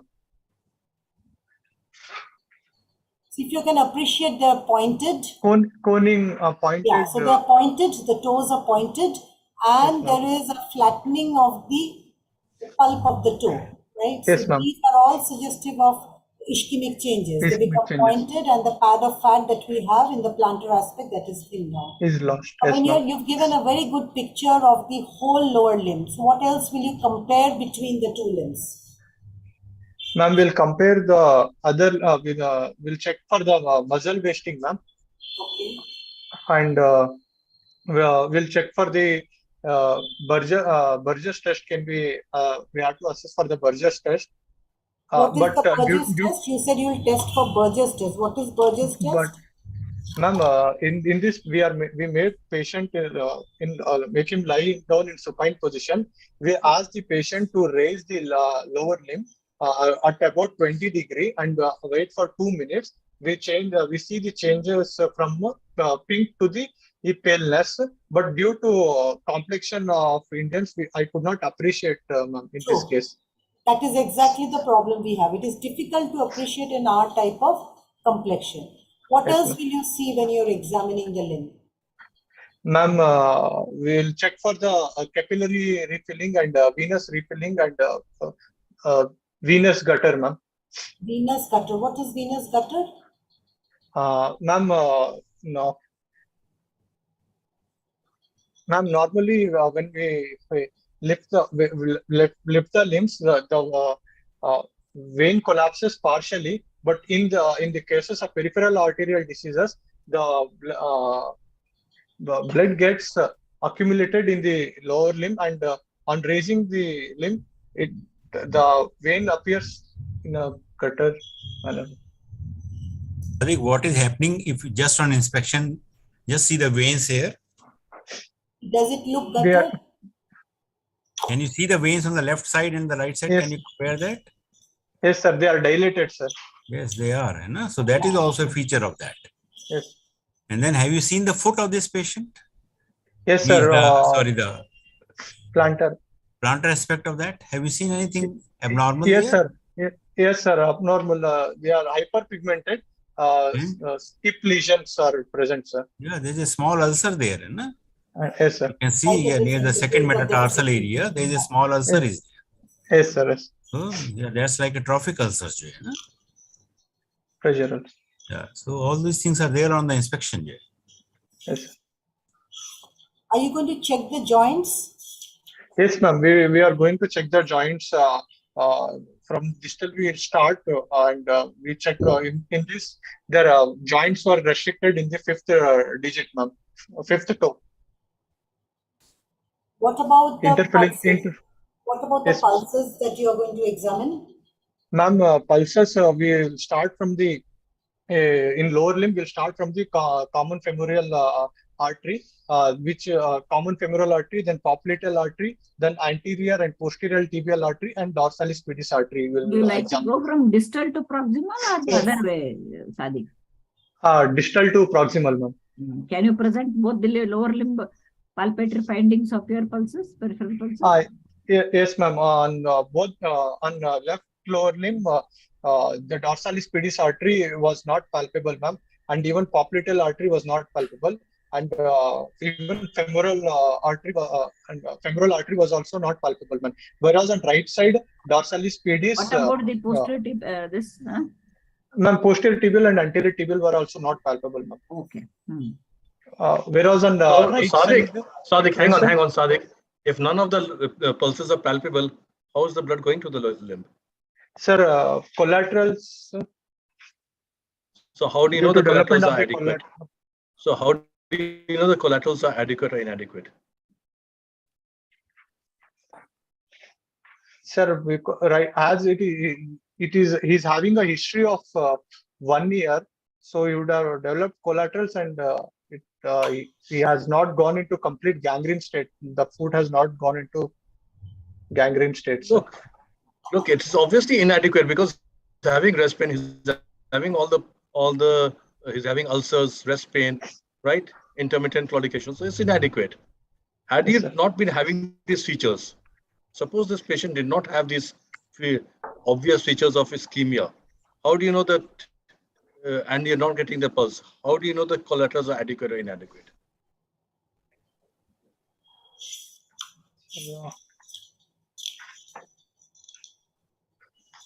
You make him exercise.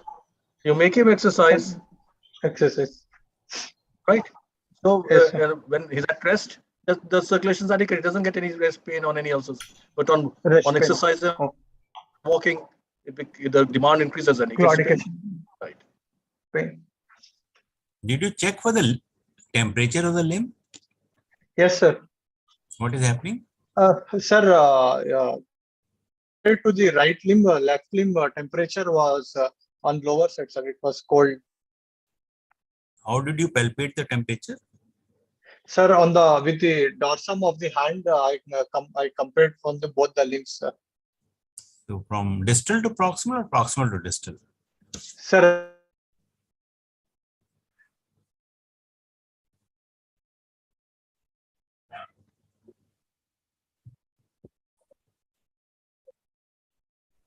Are you there, Sadiq? I think we lost him. He's I frozen. think his connectivity is weak, sir. Sadiq, you can switch off your video and remain only on audio.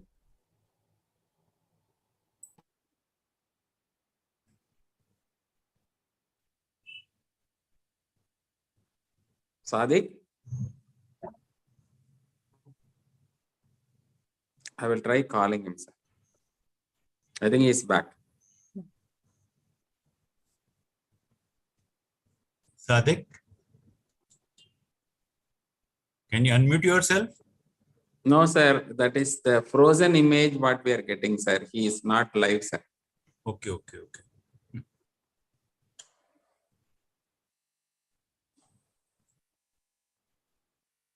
Yeah. Sadiq, please unmute yourself.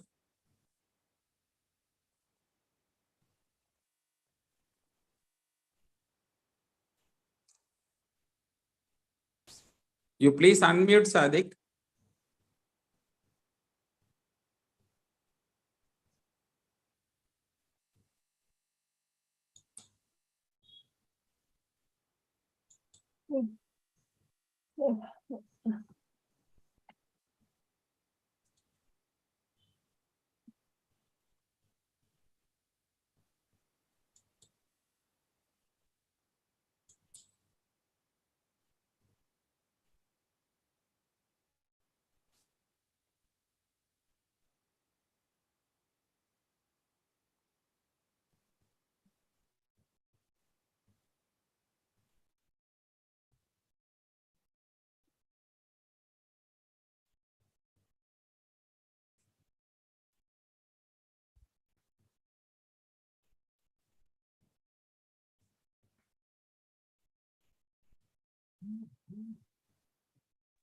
Sir, he is logging in from another device. I just spoke to him. Kanna sir, which dates you are in Mumbai, sir, for the ASICON? I am reaching on the 21st night. Okay, sir. Okay. So I'll be 21st, there what time 22nd. you will be there, sir? I think in the midnight I am reaching there, 21st Oh, midnight. you are not available on 21st at all then. Okay, sir. So Okay. 21st I won't be there. You know? 22nd evening, will it be possible for all of us to meet for a quick coffee or something, sir?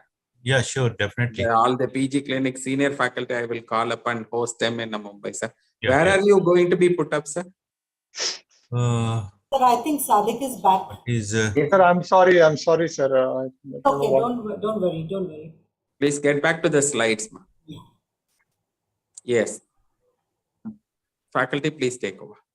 Yeah, Sadiq, I was asking, how will you feel the temperature of the limb? Sir, with the dorsal side of the hand, we compare it on the both side and we go from the distal to proximal, sir. No, you go from proximal to distal. Okay. Okay, fine. Right. Not so. First, the normal limb. Yes, This sir. patient, First, both the limbs are abnormal, but probably the one limb is more affected. More So affected you than will the go other. to the first the less affected Less area, affected. and from the Then to- proximal to the distal. You know? Okay, fine. Okay, right. What else you have done in the examination of the limb? Now in this patient, when you are telling about the pulse of this patient, you know, Yes, sir. normally, even if the abdominal lump is there, you people always say there's a radiofemoral delay is there and the radial delay is there. But this is your peripheral vascular disease patient. And here you are not mentioned anything about the radiofemoral delay or the radial delay, anything about that. Sir, You have to tell in this patient. yeah. Oh, okay, fine. Okay, at least the radiofemoral delay you have to tell. Okay, sir. Okay. What else you are going to examine in the limb? Yeah. Sir, the joints and the inguinal lymph nodes, sir. and the peripheral pulses of the lower limb. Are you going to do the neurological examination of limb or not? Yes, sir. I will do the neurological examination. So We check for the pain and how touch. how will you do that? Sir, we check for the pain and touch perception, sir, in both the lower limbs. Now, which instrument is used for the neurological examination of the limb? Sir, tuning fork is checked to assess for vibration. Yes. Vibration, sir. Vibration. What else? And what we use a used? needle for pain pain, and Yes. then cotton for the touch, fine touch, sir. Okay. Yes. Anything which is most important, especially for the patient with the diabetic foot?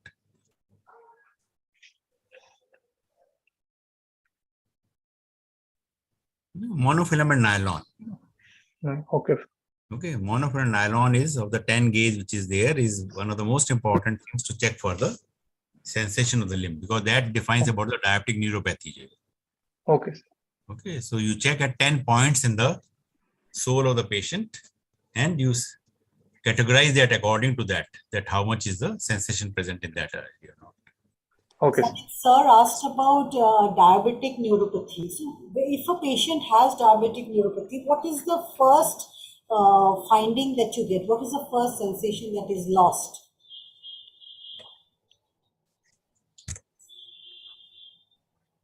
Ma'am, in diabetic neuropathy, what is the first sensation that is first finding that is lost, that is missing? Ma'am, it is the vibration sense. It is the vibration sense which is lost first. Subsequent to that, because often the patient does not notice that. They only come to you when they have lost the sensation or they've got an ulcer because they ulcer or the limb. Trauma. Yeah. But it is the vibration sense which is lost first. Okay, ma'am. Can you measure the ABPI in this patient?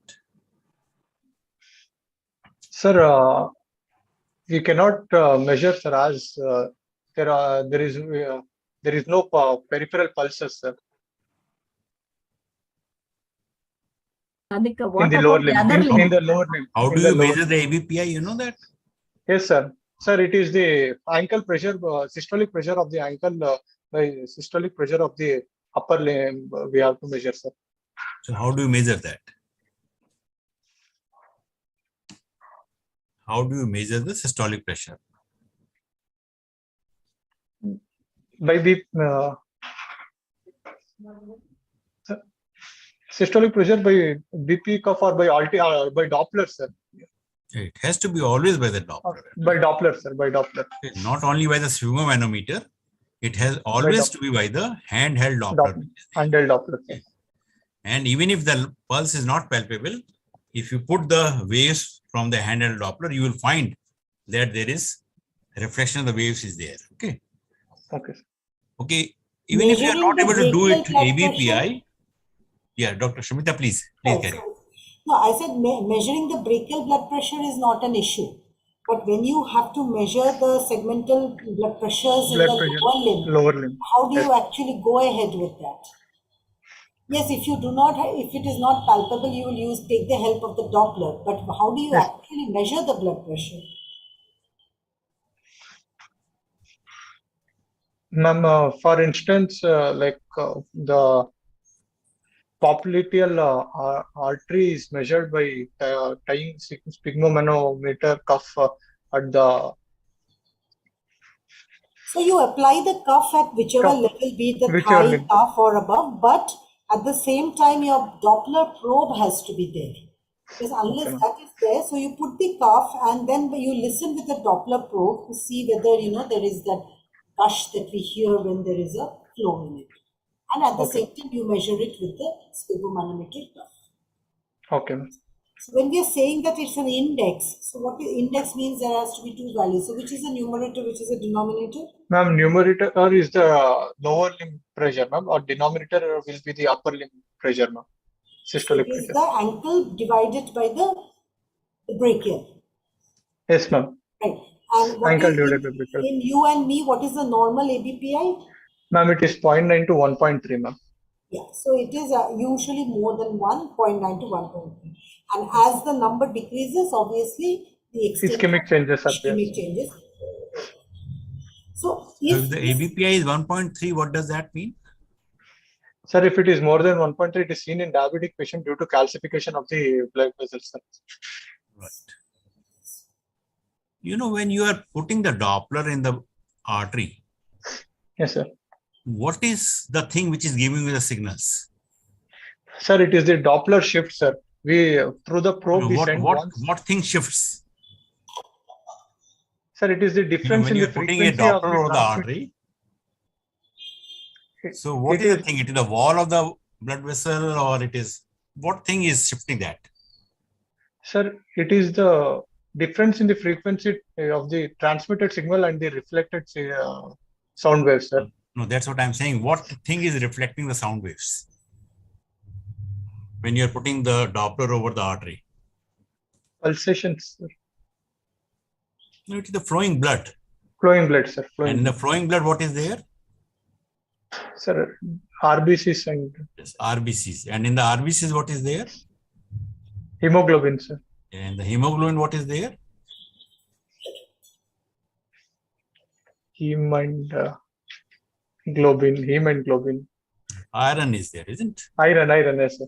Yes. So in fact, it is the iron which is there in the flowing RBCs gives the reflection of that. Isn't it?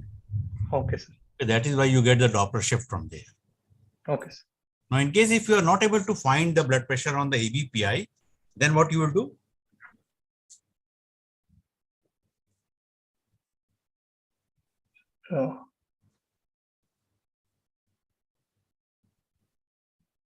I don't know, sir. You will do the toe pressures. Oh, You okay, put the sir. toe Toe pressure. Okay. Toe pressure. And what is the normal toe pressure?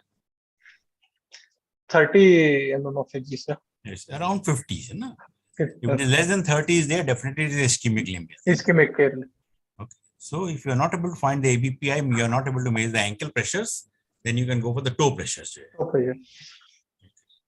Still you want to know you are not able to get anything, then can you do anything else? Sir, To transcutaneous. find the volume of the blood there? Transcutaneous plethysmography can Yes, be. plethysmography can be done. Yes, Plethysmography. you're right. Plethysmography can be done to find out the volume of the blood. Volume of blood.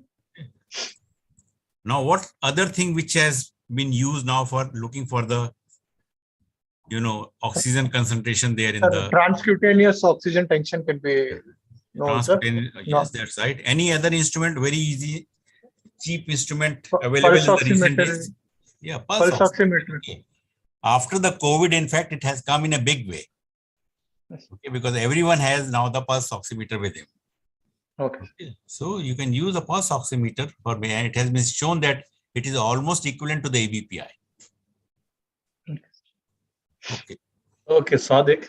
Yes, sir. What are the physical signs of atherosclerosis? What are the physical signs? Can you look by? Can you find out by looking at a person whether the patient has atherosclerosis or not?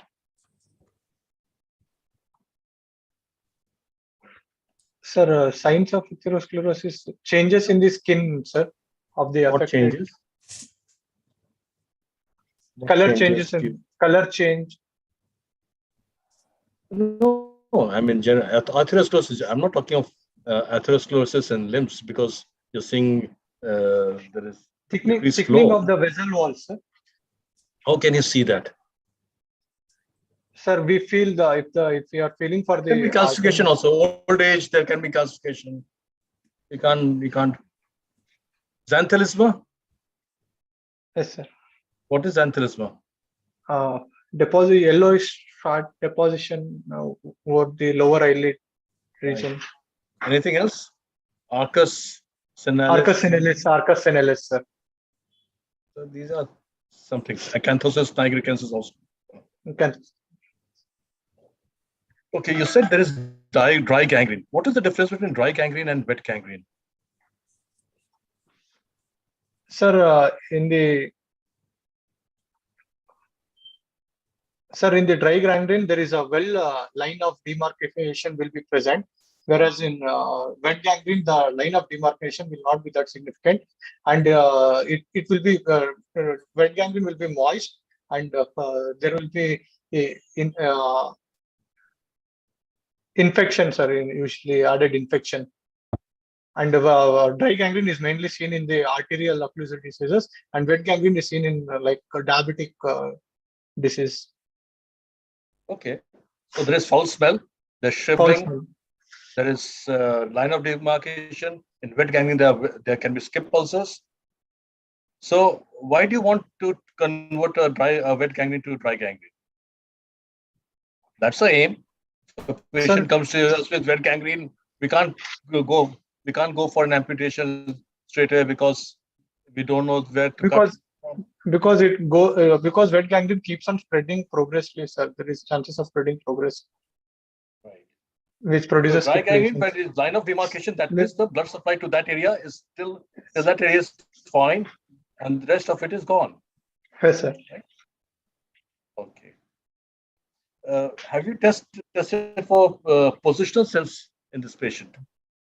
Joint position sensation sense.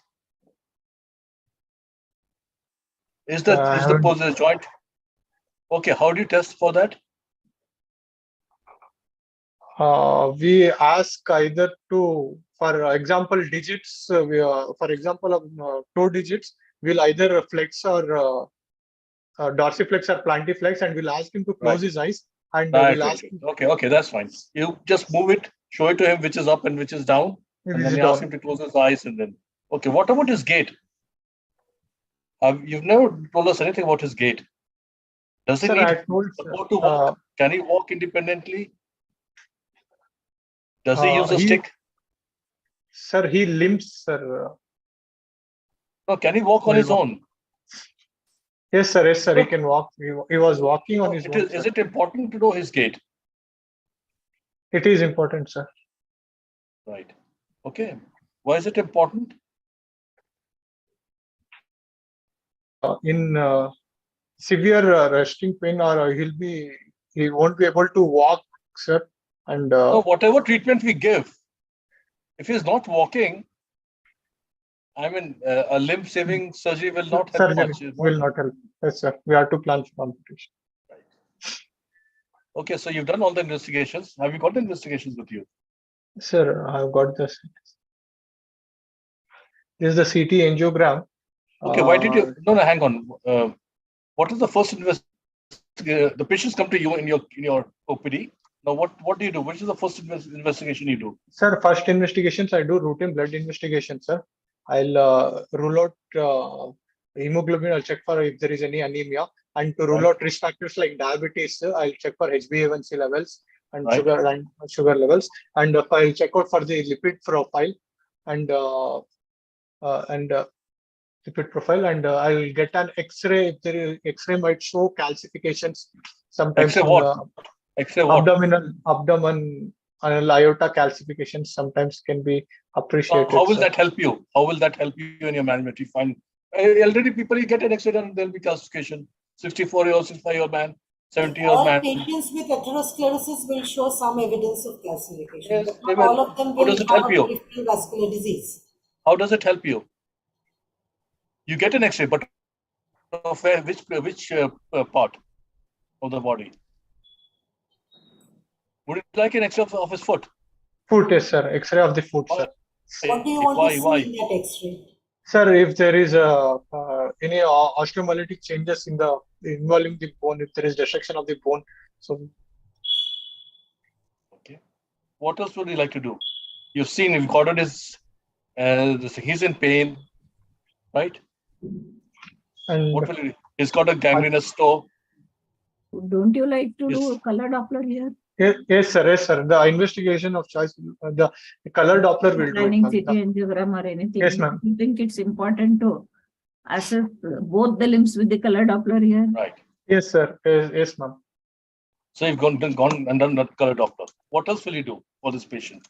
Are you going to do just a simple color Doppler, or are you going to combine your Doppler study with something else to get more information? Duplex scan. Yes, and what is the Duplex scan. combination of? That is Ma'am, a it is a combination Doppler of- with B-mode scanner, which provides not Yes. only the vessel diameter and the blood flow, it also gives the image of the vessel wall. Right. So it will give you an anatomical idea as well as the flow of the blood. So just Yes, Doppler will not be adequate. You have to combine it with a B-mode scan, Duplex. and that Yes. Okay, is called a Sadik, duplex Sadik, scan. sorry. What Yes, will sir. you look for? What information do you get in a duplex scan? Sir, it provides the image wall Just the also, wall. sir. Just the wall. About the condition of the vessel wall and along with the blood flow, blood velocity, That's at it. which That's it. type of flow, if there is any Look, stenotic because linear turbulence. you said it tells you the anatomy. So it'll tell you anything which is lying outside the wall, within the wall, or within the lumen. It will tell you about atheromas, it will tell you about calcifications, it will tell you about anything which is pressing from outside, and it will tell you the rate of flow. What is the normal rate of flow in a mid-sized artery?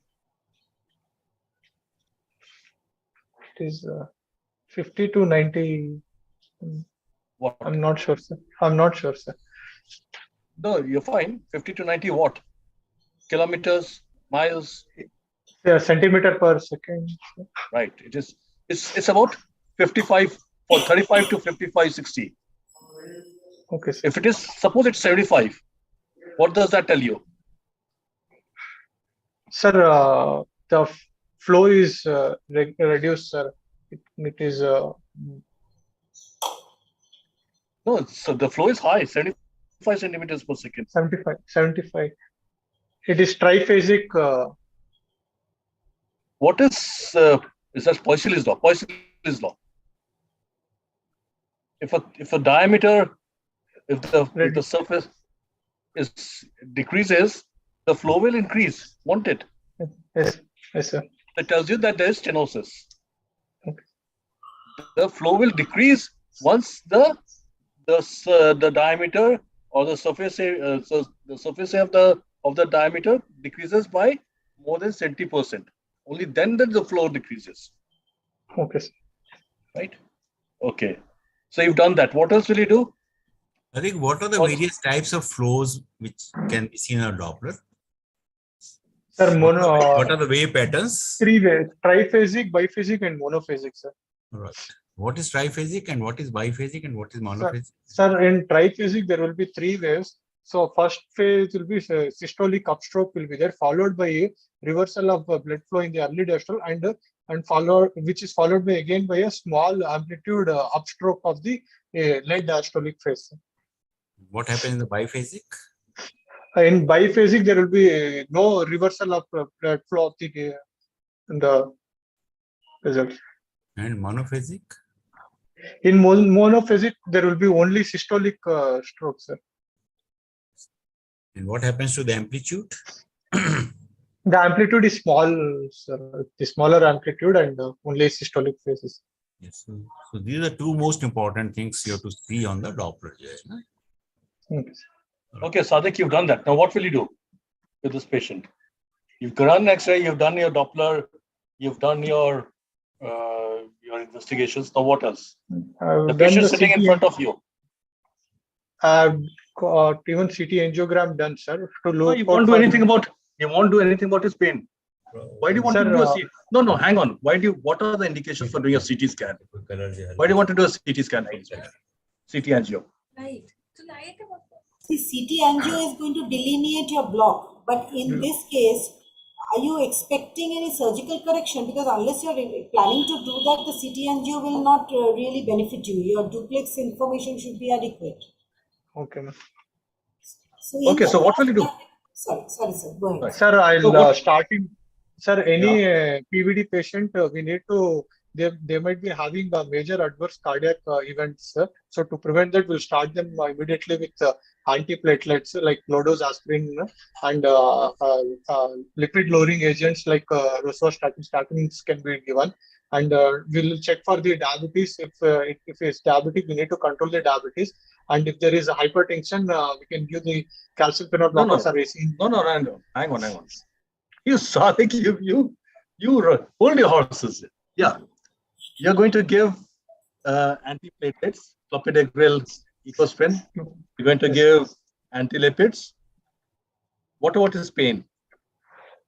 How will you relieve that? we can try for exercise, sir, like something called as exercises. You think he has not been exercising this? He's a farmer, whatever. You think your exercise is going to improve him? See, he has a gangrenous toe and practically pre-gangrene of the forefoot, half the forefoot. Yes. So you have to keep that in mind whenever you suggest a therapy here. And practically pulseless limb right up to the thigh. Thigh, yes, ma'am. Above knee amputation is the... Straight away for above knee. Okay, hang on, Sadiq.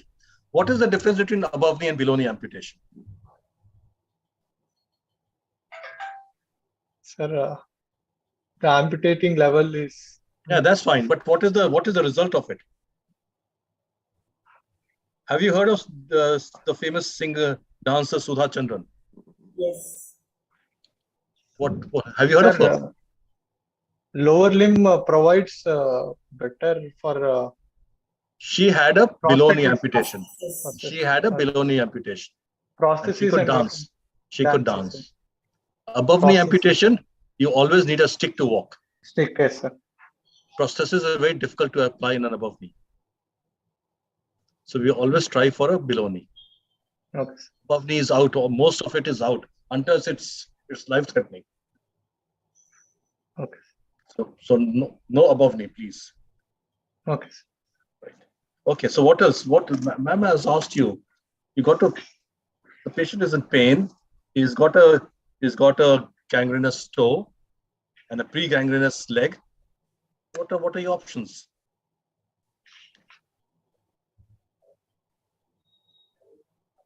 What did you all do in your hospital with this guy? Sir, we actually got a CT angiogram done. There was no distal runoff. Treatment.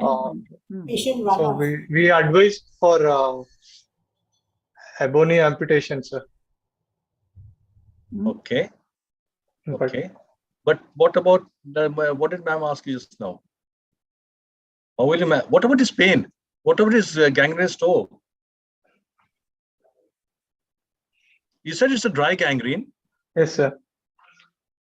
And he's got pain. So what will you do for it? Just leave him like that. Go get your CT done, CT angio. I'm going to chop off your leg from above the knee. Above the knee. It will go into auto amputation, sir. Why should it go into auto amputation? If all dry gangrenes go into auto amputation, I mean surgeons would not be doing any amputation. They'd be making bulls.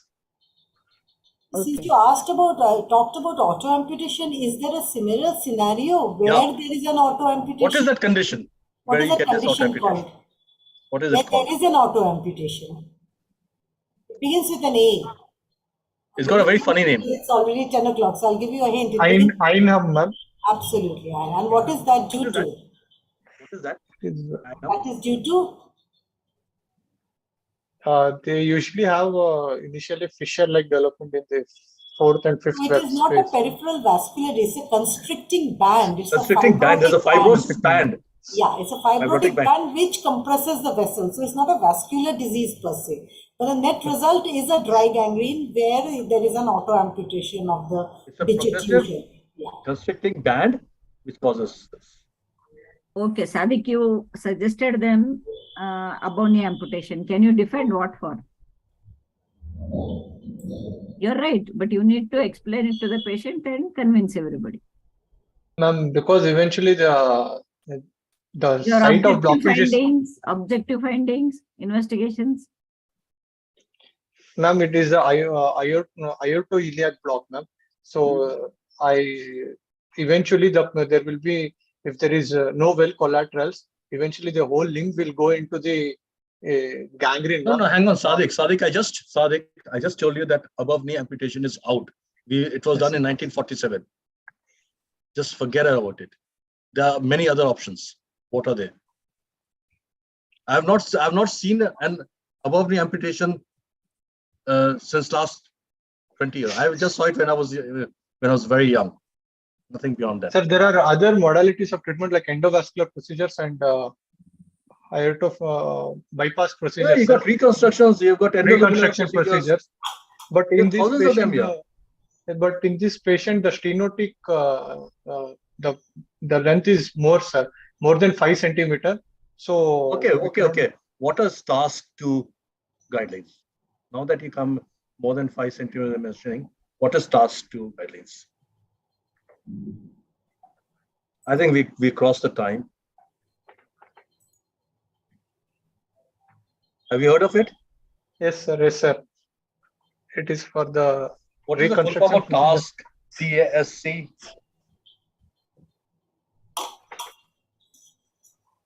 Transatlantic. Transatlantic Inter-Society Consensus. So what is that?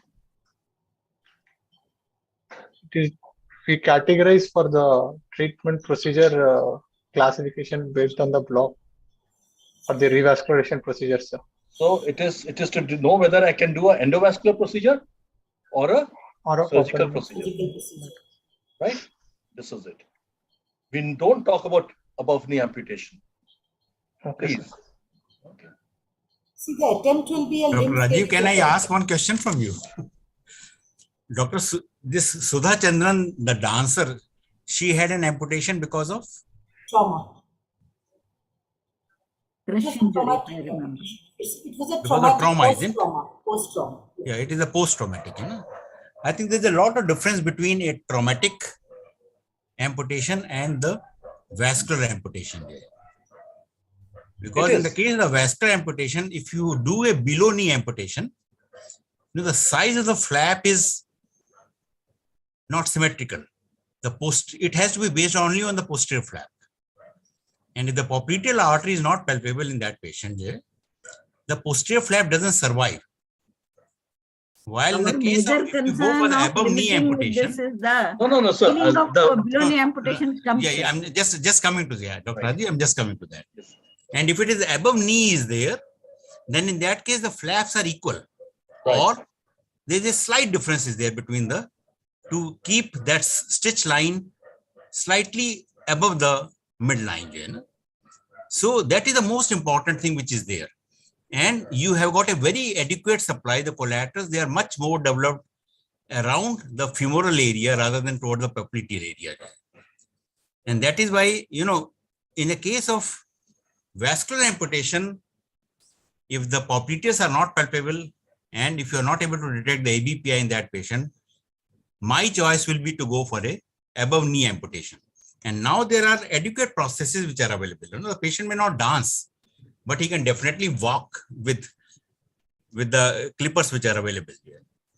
So below knee, the problem is that because of the posterior flap which is there, which is much longer, it survives over the posterior flap. And the vascular supply of that is very poor. Okay, and many times when we have done the below knee amputations for these patients, our flaps have just failed.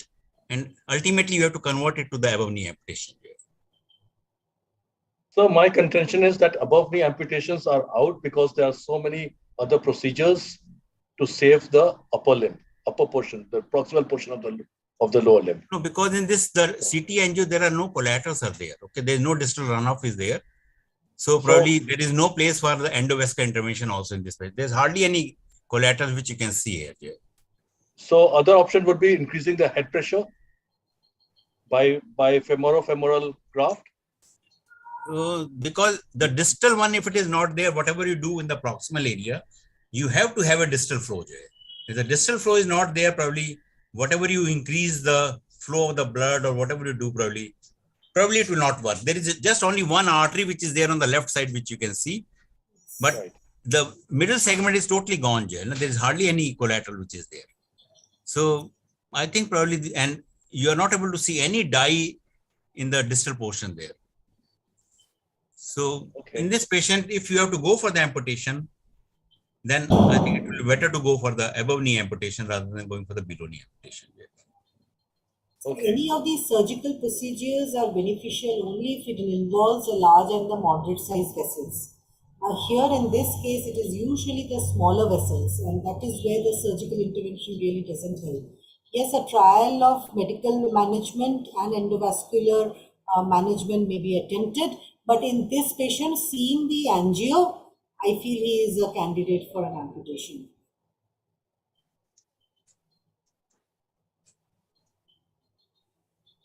Okay. Okay. What about his pain relief of pain? How do you do that,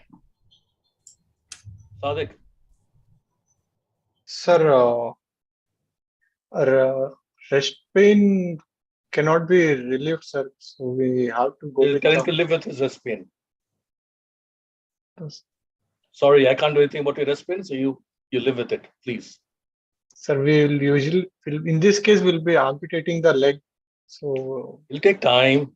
Till then, he's gonna leave him in agony. Sir, we can give try. Painkillers. We can give painkillers, sir. What is the WHO step ladder for pain? Sir, initially NSIDs and later. Even before NSIDs, you have something, the baseline of the WHO ladder. I know that will not help this patient, but WHO ladder doesn't begin with NSAIDs. It begins with, which is the simplest painkiller which you use? We always use it. Yes. Paracetamol, COX inhibitors. Yeah. Again, don't complicate it. Keep it simple. It's paracetamol, acetaminophen. And then you move on to? Then you have? NSAIDs. NSAIDs. Then opioids, sir. Synthetic and natural opioids. Okay, so you go for synthetic opioids and non-synthetic opioids later on. Okay. And then you go for the blocks, various types of blocks which are there. Yes, you can have nerve blocks. Okay. You can have a femoral block. Yes. Right. Okay. What is the role of lumbar sympathectomy here? Sir, there is no role of lumbar sympathectomy here, sir, in this patient. How does it help? Lumbar sympathectomy was a very common. Lumbar sympathetic is the mechanism is it causes cutaneous vasodilation. Here there are no blood. There is no blood supply, so lumbar sympathectomy might not help in this patient. No, there is a blood supply is there. The skin is surviving, is it? Skin is surviving. Yeah. You just have a distal toe. You have the smallest toe of the foot, which is gone. Rest of it is all there. What is Brown's motor index? Brown's. Sir, it is to check whether the sympathetic, whether giving a sympathetic. Hello. Hello. Whether sympathectomy is going to help or not. So how do you test for it? Hello, can you hear me, sir? Yeah, we can hear you. Brown's vasomotor index is because to know whether sympathectomy is going to help or not. Help or not, sir? Yes, sir. So how do you test? Hello, sir. Can you hear me, sir? Yeah, we can hear you. Please. Hello. Sadik, you're perfectly okay. Yes, sir. Hello. I think let's call it, sir. Can we call it off, sir? Sure, sir. I think he has some challenges. Right. I think we have discussed most of the important things. Sadik, are you with us? Yes, sir. Yes, sir. Yes, sir. Oh, he's there. Okay. I think it is almost time. Do we have any questions or doubts to be clarified from the faculty here? Nothing, sir. That's what sir asked the last question.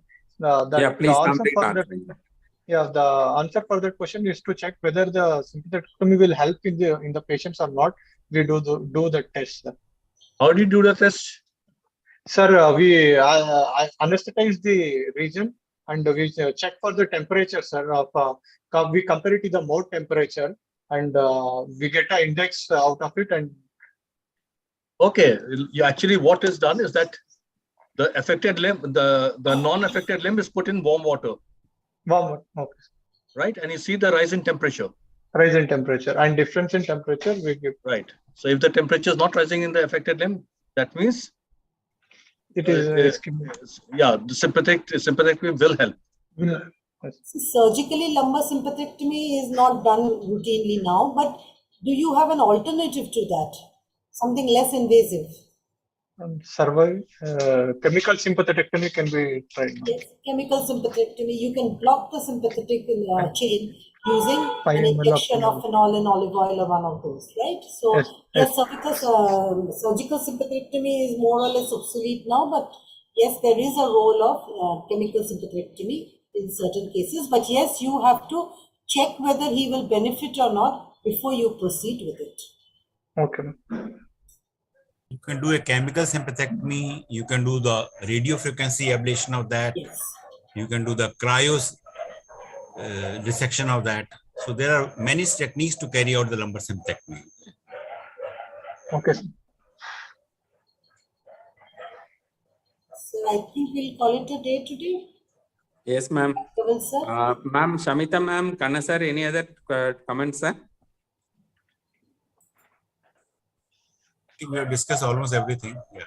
Yes, More ma'am. or less covered it, and he's responded quite well. Yeah, you did well, Sadiq. But I think Thank I you. request all of you, because I was for directly going for above knee amputation. If that is not acceptable, I want you people to tell what would be the appropriate answer in such a situation if these Ma'am, children face the same this- patient in the sorry. examination. Ma'am, in this, the angio, even the left limb has got poor distal flow. Yes, sir. So we'll not go for both bilateral above knee amputation. We'll have to try for some method of increasing the flow to the limb.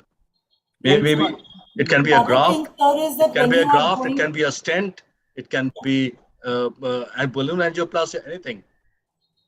another thing is Well, the even bilateral when you are limb. amputating, Take it initially long we go segment, for sir. a more conservative amputation and may have to progress with it later. But upfront, we do not go for a above knee amputation. Sometimes we have to do staged amputations, keeping the quality of life of the patient in mind. And particularly in this patient, if you treat the angio, you will have to go for a bilateral double amputation, above knee amputation. So obviously Which is that not is acceptable. not, it is not acceptable. Agreed. Right? So I think in otherwise this also, patient, no, you will not go for the amputation in this patient straight way, no? Because you have to take care of two things here. One is the pain, and second is those dry gangrene which is there.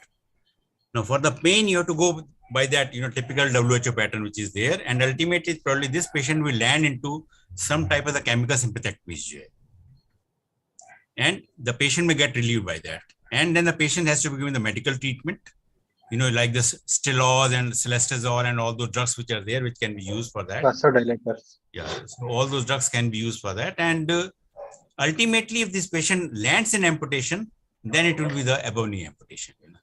So After you usually you go for fail that everything else. 4-drug regimen. You start off with an aspirin, a nicorandil, an atorvastatin, which is a lipid profile Right. modulator, and you give a Celestazol. Yeah. So you will never outright go for any of these surgical managements. You're going to give a trial to see how he is responding, and the local wound. If there is an ulcer, that has to be treated accordingly. Yes, if it is a dry gangrene, it might require an early amputation, but yes, you will treat the local ulcer with dressings, antibiotics. If the patient is diabetic, you have to control his diabetes. The underlying disease also has to be controlled. So if his lipid profile is deranged, that has to be treated. Diabetes is there treated. So upfront surgery or amputation is never an option. Start with a trial of conservative management and then escalate the treatment depending on his response. also ask him to stop smoking.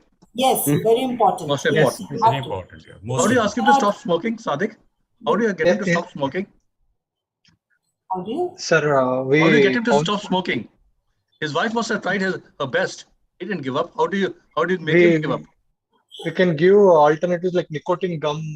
Right? Yes. We tried, And sir. Patches. and you right. And And latest psychotherapy. one- And psychotherapy. Right. Yes.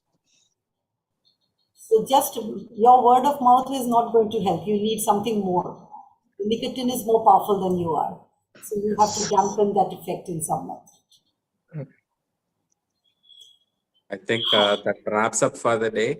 I wish all you a happy Diwali. And Same to you, sir. also Same to everyone. Thank you. thank Happy Diwali to Kanna everyone. sir, Sahai sir, Shamita ma'am, thank you for joining us. Tejasvi ma'am, thank you for joining us. Maybe I would request one of your PGs to be part of this presentation in the coming few weeks whenever they can Definitely, join yeah. us, ma'am. And also thank the other faculty and both the students, Dr. Adik, for making Thank this. you, ma'am. Thank you, sir. Thank you, sir. So good luck to Yeah, you. well done. Well done, guys. Thank you Yes, very Yes, much. you did well. Okay. Thank you, sir. Thank you. Good night, Good everyone. night, faculty.